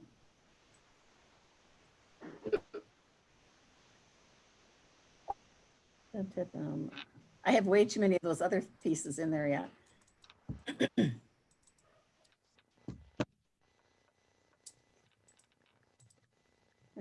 Good thing. I'm hoping that you can still see this a little bit. This was the latest and greatest version of our fiscal 20 budget. And I'll start over here on the very left again. Right now we have 1.2, almost 1.3 million in unspent dollars that are still sitting in the bank. But after I account for all of the encumbrances of salaries yet unpaid, utilities yet unpaid, other kinds of issues that are out there, open purchase orders that we have, then we come down to 44,000. Now that looks a lot bigger than the last time, but if you look down on the list here, things like the HRA savings or the utility savings, I've embedded those back into the regular budget because I've been able, we're far enough in the budget now, I have a pretty good idea of what those final costs would be. So the savings that I was guessing about down here are now included in that 44,000. Then if you look also on, in addition to that 44,000, we have an additional about 38,000 in revenue. I'd shared that last time that about 18,000 we had from 2017-18 Medicaid billing. They're finally catching up and they owe us more money for the services that we provided them. And then we just got a letter a day or two ago for 18-19 Medicaid billing. So we're going to be getting another 4,862 coming in for that. And our Genie lift brought a grand total of 1,300 that's coming that we haven't seen yet. So altogether, those additional revenues then, so we're up at about almost 90,000 that's still open. And I'd also point out there are some unresolved issues that could increase that amount. We don't know what we'll decide in terms of the transportation. I have left in the budget the full amount that Warco has listed for us. That's not saying that's what will happen, but I wanted to make sure that I was accounting for that. There's also about 5,000 in training. I'm fairly confident that that money is going to be spent, but some of it's based on will they take payment, now for that. And then the Southwest Technical College tuition for the summer school. I'm still waiting to hear from them if they'll allow us to pay for that in June, since the class is in June and July. Then I just did a quick calculation this afternoon. We've got, in terms of open purchase orders, from everything from scholastic schools to some, orders that teachers have put in. It's a little over $20,000 that's still out there. Now we've got 3 weeks yet before the end of the month, but with the way the delivery systems have been, I'm hoping that we'll spend every penny of that. But with open purchase orders, sometimes you get back orders, sometimes you get delays in delivery.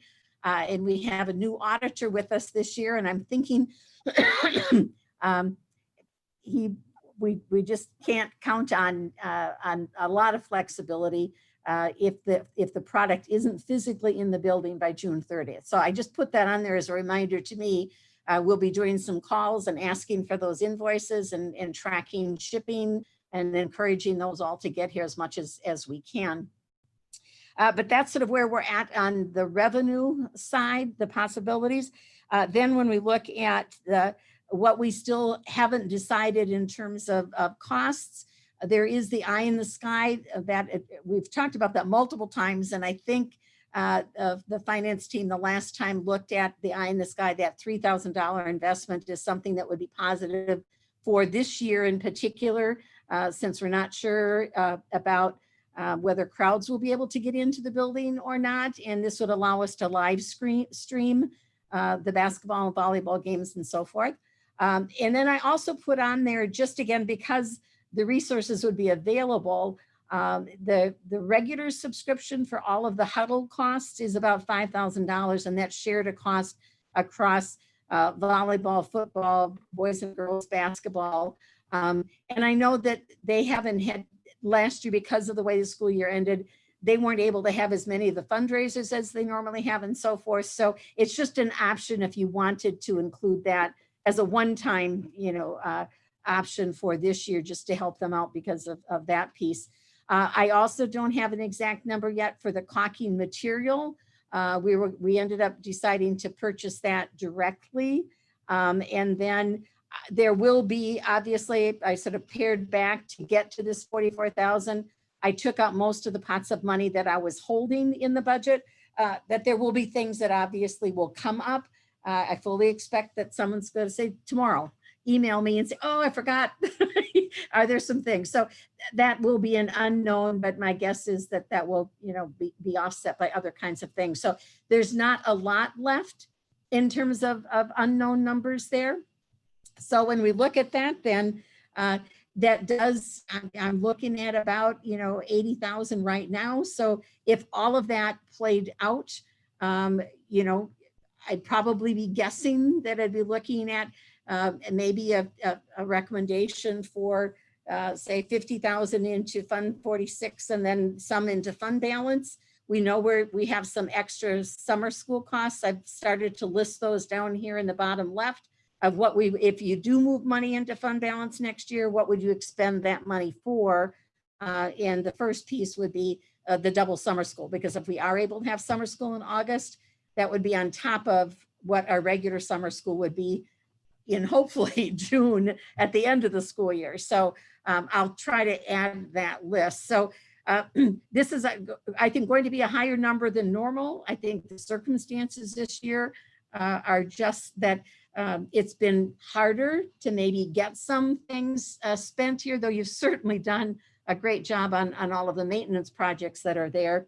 But putting money into Fund 46 is certainly not a bad choice by any means either. So my recommendation is let's give it 2 more weeks, and we'll have the meeting on the 24th. We'll have the transportation issue hopefully resolved by then. I'll probably know more about all of the bills, which ones we can get invoiced for, and we'll be able to pare that down. And then you can make a call about putting money into the regular fund balance versus putting money into Fund 46. Both can serve your needs.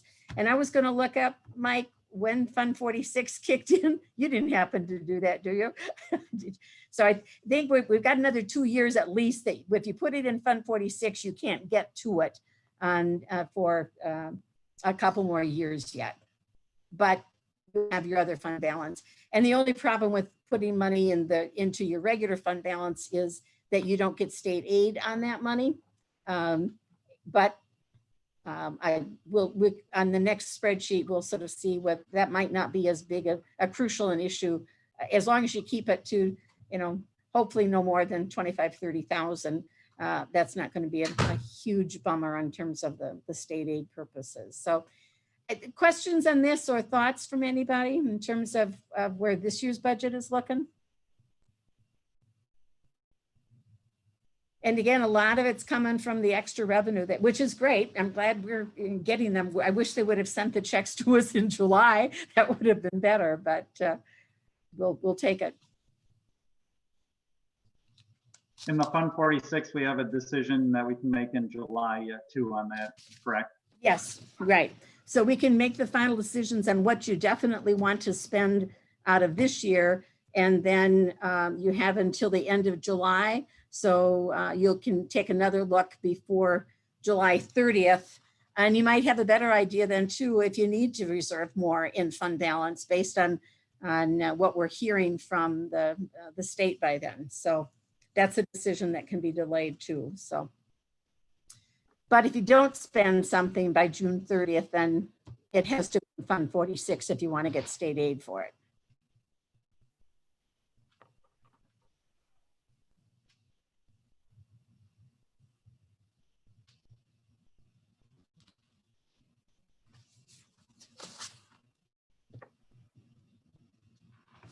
I don't see any questions, Nancy. So if you want to go on the next year's budget outlook. I didn't want to do that.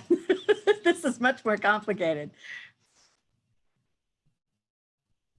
And I'll try to be brief. We went through this in a little more detail with the Finance Committee, but I'll try to get to the bottom line fairly quickly.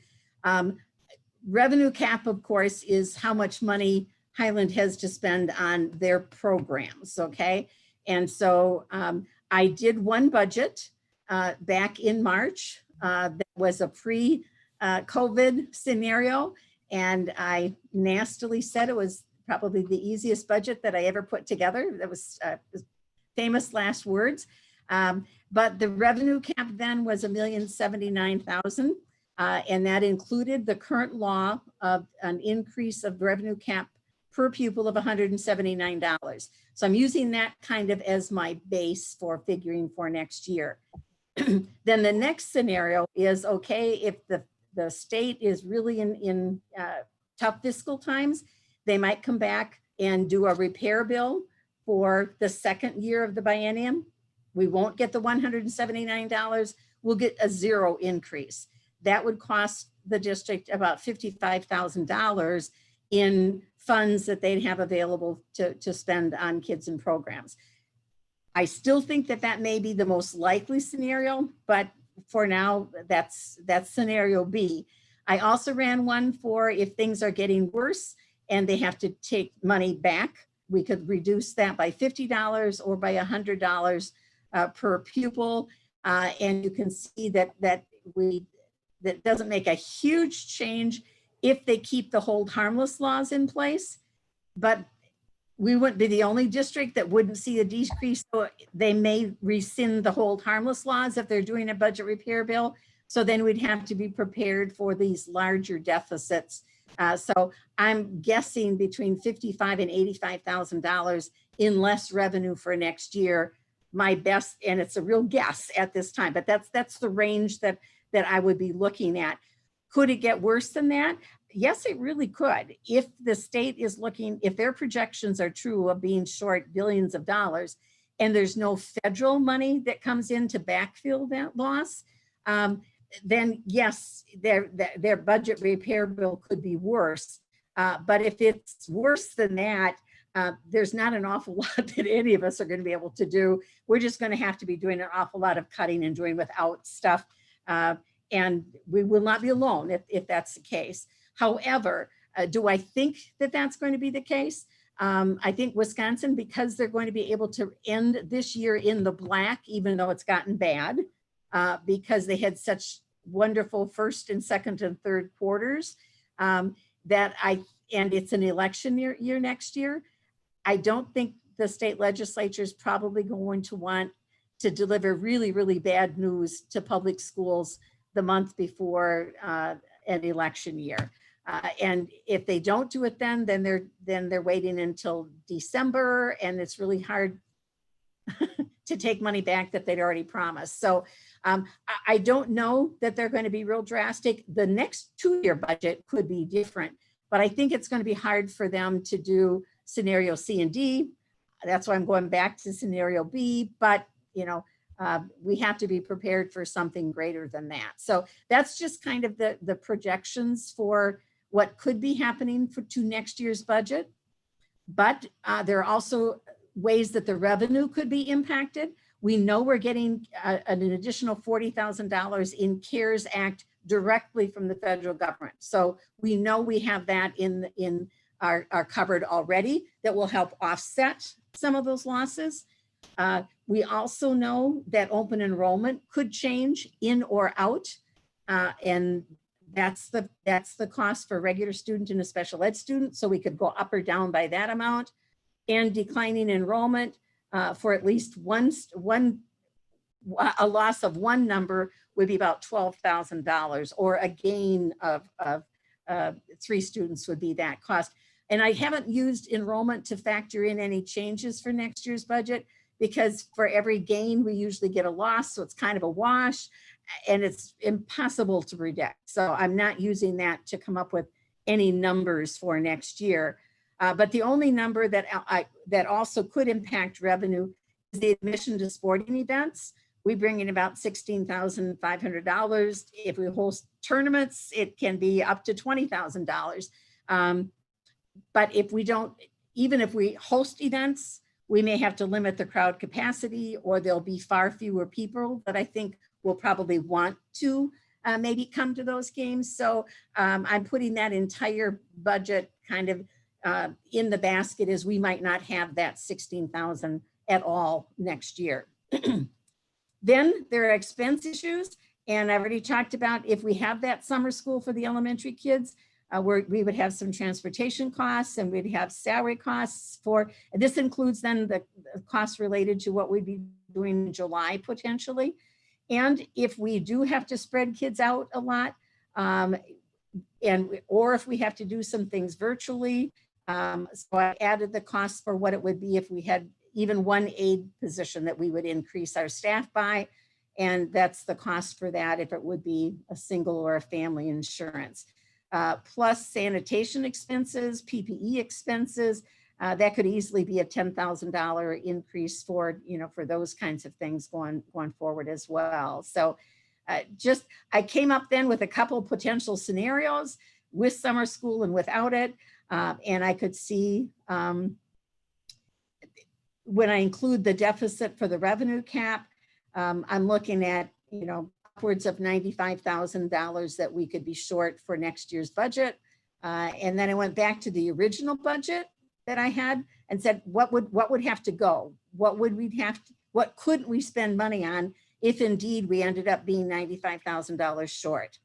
And I looked at, we have in that original budget I created, $45,000 for maintenance projects, big maintenance projects. Now, we've done a ton of those this year. So if we held on that 45,000 and just said, if we don't do anything next year, that's okay. That would be $45,000 we could use to backfill the deficit.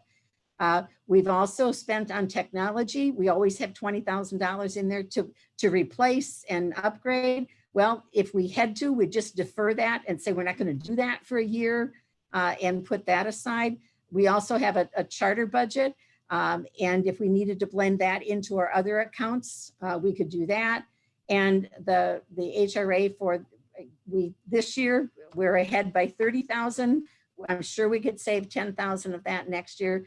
So I'm already up at $95,000 in offsetting costs that we could look at from next year's budget. And I really haven't touched the instructional program at all, other than maybe delaying some of the technology for a year. And that budget also included $35,000 for property service on maintenance. So by not spending the 45, you still have 35 for electricians, plumbers, HVAC, service repair kinds of things that should get you through for the things that are just going to break down or that you have to maintain, and you'd still be okay. So I'll be the first one to tell you, these are all goofy numbers. Everything's going to be very, very different. But with the best information that I have right now, it looks to me like with next year's budget, unless things go drastically downhill, and everybody's going to be punting in that case, that I see a way forward where you should be able to absorb some of the losses that they're projecting and still maintain your budget for next year. And then you'd have to, sort of step back and recoup and say, okay, if these are, all of these things can't be out of your budget indefinitely, but then you could come back and figure out how do we put those back in at some level, at least the first 65,000. So I guess they're all kind of pretend numbers, but it's my best guess right now that I don't think you have to panic about next year's budget. It's just going to be tighter than normal. And the unfortunate part is we probably won't know until maybe not even by annual meeting time, to be honest. We'll just have to wait and see. I'm happy to take questions if people have them.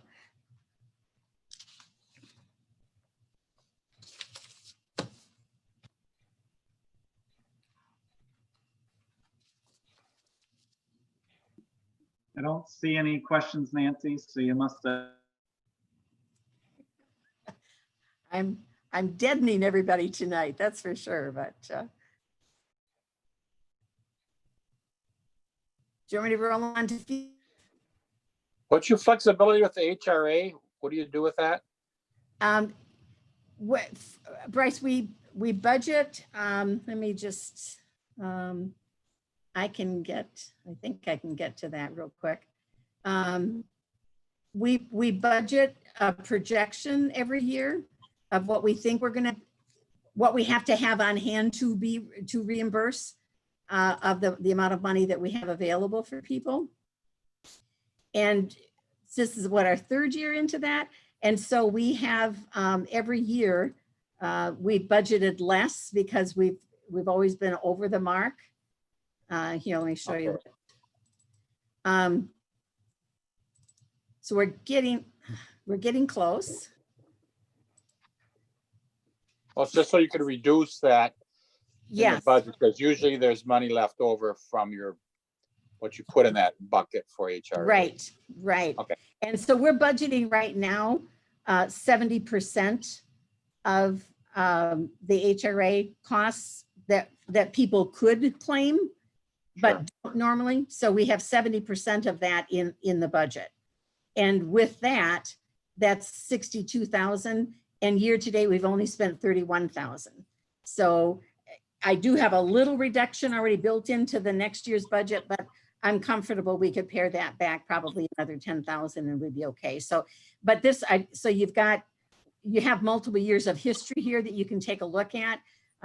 But so we're in good shape on that. Okay.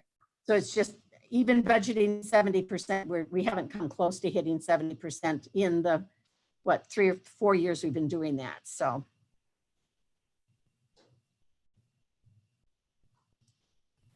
So, now I need to get. Are you ready for fees now? I am. I don't know if you guys can hear me again. I had to switch sources here, and I'm hopefully back on. You're doing fine. We get to the attachments. Yeah. That's the bad part with having everything in folders. That's the good part. Have it in folders. The bad part is that it takes a long time for me to get to them. Okay, here's what we're recommending for fees. We haven't had an increase, you know, for a long time on the student fees and the athletic fees, but that's okay. And we're recommending no increase there either. As started about 3 years ago, there's a formula that we have to follow for the state in terms of setting our lunch fees. And so to be compliant with their PLO tool, we have to add about 5 cents at the elementary level and 10 cents at the middle school, high school. So we'll be going to 280 and 325, and then we'd add that same 10 cents on the adult. So if you have 3 kids and they're in each of the levels, that translates into about $45 a year increase for the lunches. But unfortunately, we don't have a choice in that because they make us keep increasing to make sure that their federal dollars aren't subsidizing non-free and reduced kids. So we have to keep our regular prices high enough for that not to happen. And their magic formula tells us what that is. And the other addition on the agenda, if you can see that, there's the registration, athletic, breakfast, and lunch. And we are also implementing this year an online payment option for families so that they can go right into the Infinite Campus, and they'll be able to pay for their fees and their ongoing lunch meals online. Since we're anticipating that there won't be the traditional back to school night this year where everybody comes in and they're writing checks and making all those payments, that people would have to mail all of that in. And we thought people might be interested in having the option to pay electronically. People can still certainly pay by check, but we're not going to be encouraging people to be in our building at all, so they need to be mailing them. But they could do an e-check, they could do a debit card, or they could do a credit card. And right now, the fees for the e-check and the debit card would be somewhere between 35 cents and 50 cents for each transaction. But if you're writing a check for $100, you know, 35 or 50 cents doesn't seem like an exorbitant fee, but I don't think the district wants to pay that. That would be added on to when the family makes their choice and does their clicking, there would be that surcharge that would be added to their fee, and that's what would be claimed. To do a credit card though, those are higher, that's like a 2.5%. But there again, if families are using their credit card, it might encourage them to not make as many transactions, but to do it maybe once a month instead of every week. But those fees then are out of our control. But if we want to offer the convenience for families, that's what the cost would be. And we would recommend that you pass that cost on to the families that choose to use that rather than absorbing that cost. Especially if families, because it's a per transaction. And if we're paying for it, I'm guessing we'd pay for a lot more transactions that way, but that's your call.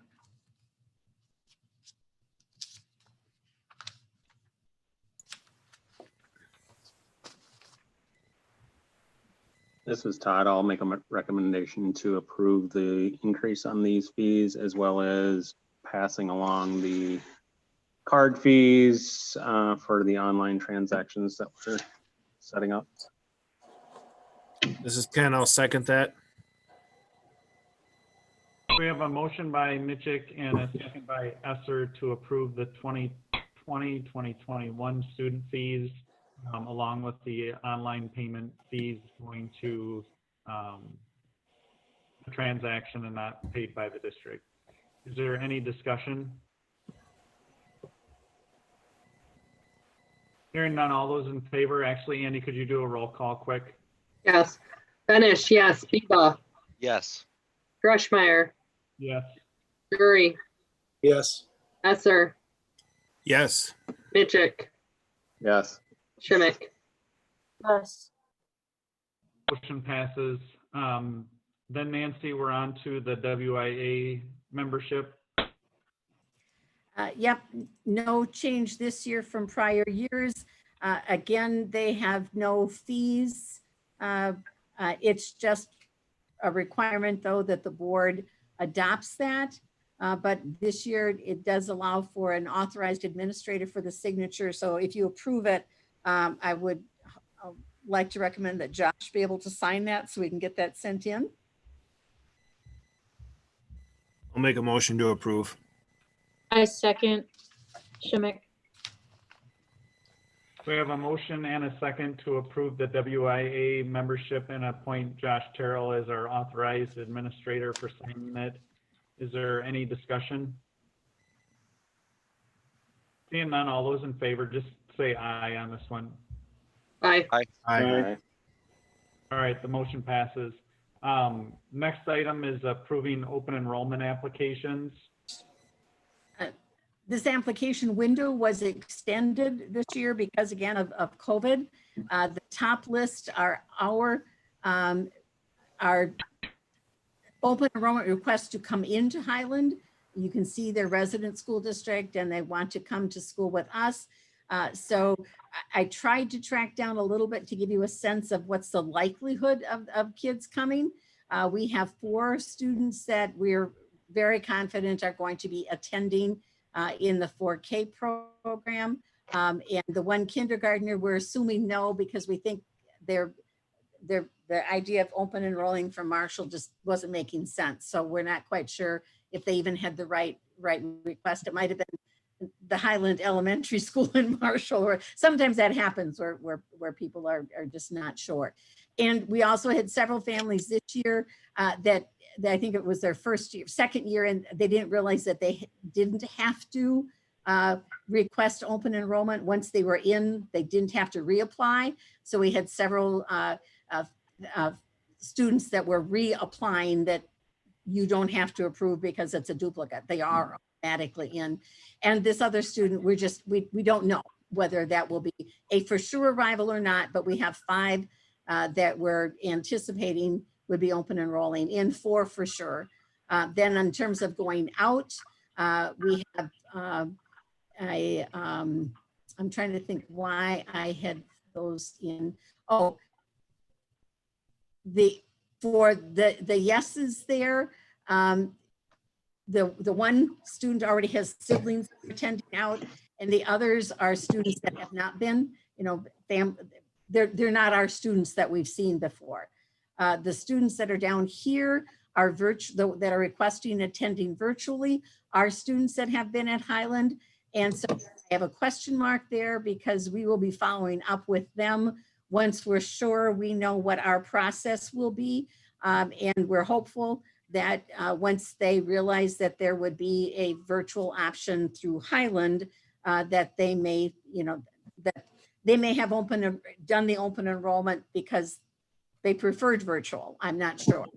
So that's why I have question marks there. But that's the array of open enrollment in and open enrollment out. And we have no reasons to, by virtue of cost or not having the program or anything like that, we have no reason to disallow any of those requests.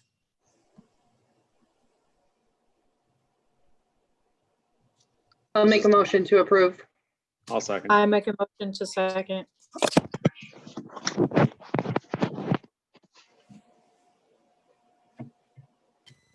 All right, I think I heard a motion by Benish and a second by Mitchick to approve the open enrollment applications. Is there any discussion?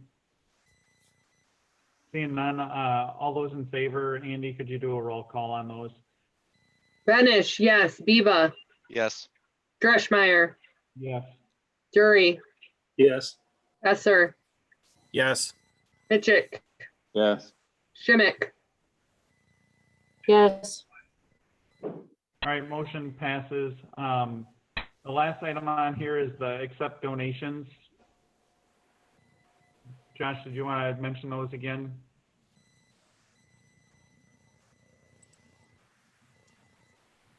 Josh, you there? Sorry, I was muted. Go ahead, Miss Hunt. Did you have that, Miss Hunt? You want me to say that? Go ahead. McCann Building Corporation donated $1,200. So they actually purchased some door, what do you call them, Kenny? That, you know what I'm talking about? Sweep and Thresholds. Door sweeps and kick plates and things like that. That cost us $1,200, and we got them through McCann because we could get them cheaper. And they donated those things to amount of about $1,200 to the district. So we want to recognize McCann for their donation. Do you have one for Land's End as well? Yeah, Josh might not know. I didn't know about that one, sorry. They donated to the second grade a whole bunch of pillowcases, but they can't donate them to a class. They have to donate them to the district. So we're accepting them on behalf of the district then.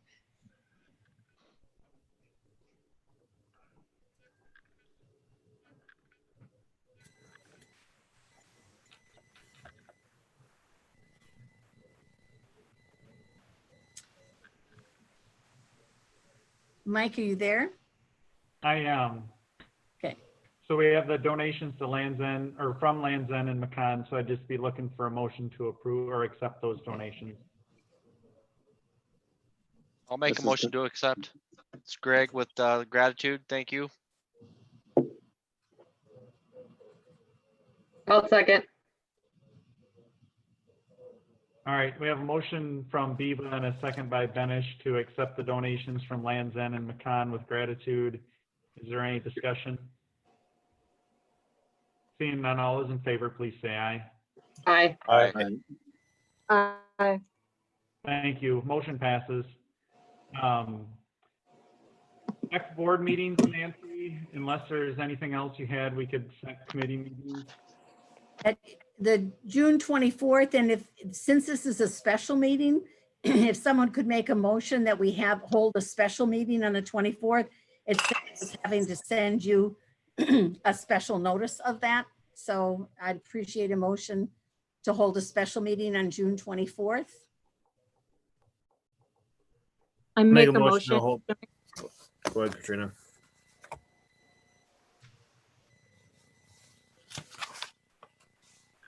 Kenny, Sorry, do you want to I second that? can make a motion to approve I'll second a it. special meeting. All right, we have a motion by Schimick and a second by Esser to hold a special meeting on Wednesday, June 24th. Is there any discussion? Hearing none, Andy, could you do a roll call quick for that? Yep. Benish, yes. Biba, Yes. I lost my list.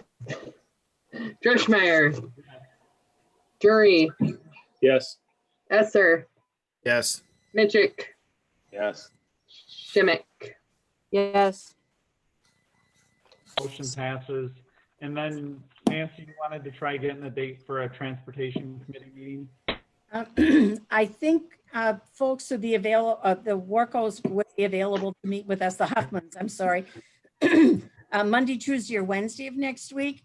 I guess I'd prefer Tuesday or Wednesday if that works for the Transportation Committee. But I could make Monday work too, so probably 5:30 again if that works. I can only do Monday, I'm sorry. Okay, Monday, Andy and Brent, Monday at 5:30, does that work, guys? Yep, I'll make whatever work.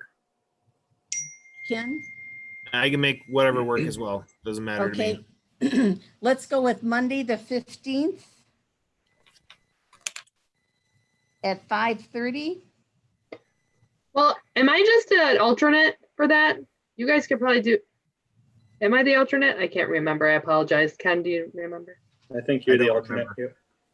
Yeah. So you guys could do it without me if you'd rather do a different day. It's me, Who's the Todd, third? Kenny. Todd. Yeah, I think I'm Oh, supposed. oh, that's right. Todd, can you make it? I think so. So then you That's right. could do it on Tuesday or Could you Wednesday. do it Tuesday or Wednesday? Is there a better, Tuesday would probably actually work better for me. Brent, Kenny? I'm Yep. fine with Tuesday. Okay, we'll go Tuesday, the 16th at 5:30. Thank you. Okay. Ann. And I'll get information out on that a little bit later. And then were you going to try getting a policy meeting as well? Policy, do you want to get together again, or did you? I don't think we need to. Okay. And finance, I might not know anything until probably right up we run vouchers that last day anyway. So, so I think finance, you probably know as much as I'm going to know until we get that final run of numbers. And Josh, did you want buildings and grounds to meet? You know, a lot of this stuff is getting done. Kenny, did you want to do a meeting and just see what they've got done? A lot of that stuff is going to be right up till the end of June. They'll probably have another board meeting before many of this stuff is completed. So I don't know, did you want to meet before our next board meeting? I don't see any reason to. Okay. Nope.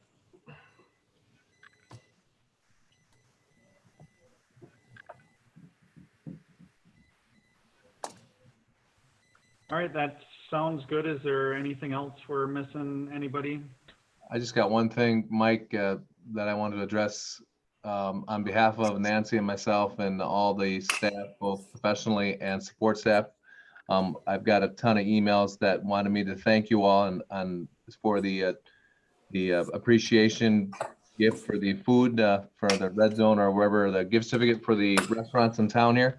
So the board, I'm sorry, the staff, and obviously Nancy and I would like to personally thank you all for that. So I relayed that message from all the staff to you. So thank you again for the donation of the food. Appreciate it.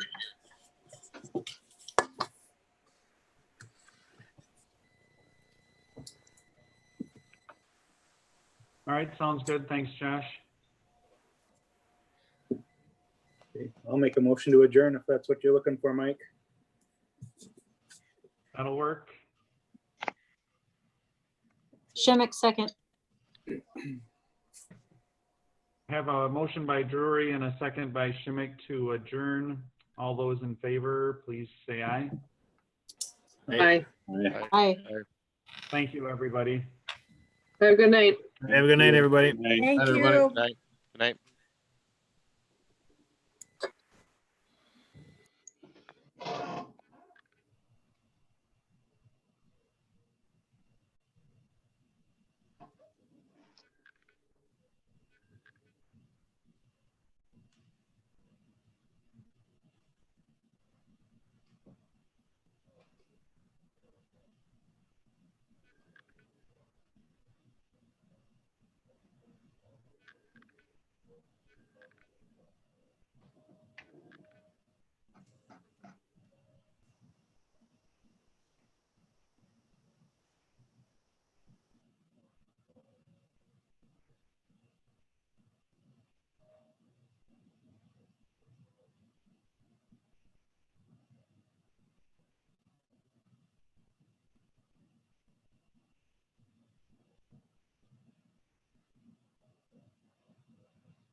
Did my The lightning pretend bu- numbers? Did my pretend numbers make sense, Bryce, for next year? Yes, yes. Yes, I like how you do your sheet because it just has the things that matter on there. You know, you don't Yeah. have all these entries of on and on and on. Yeah. I don't even like looking at all that stuff. Are you going to, Nancy, were you for Wise Dash and all that? We're gonna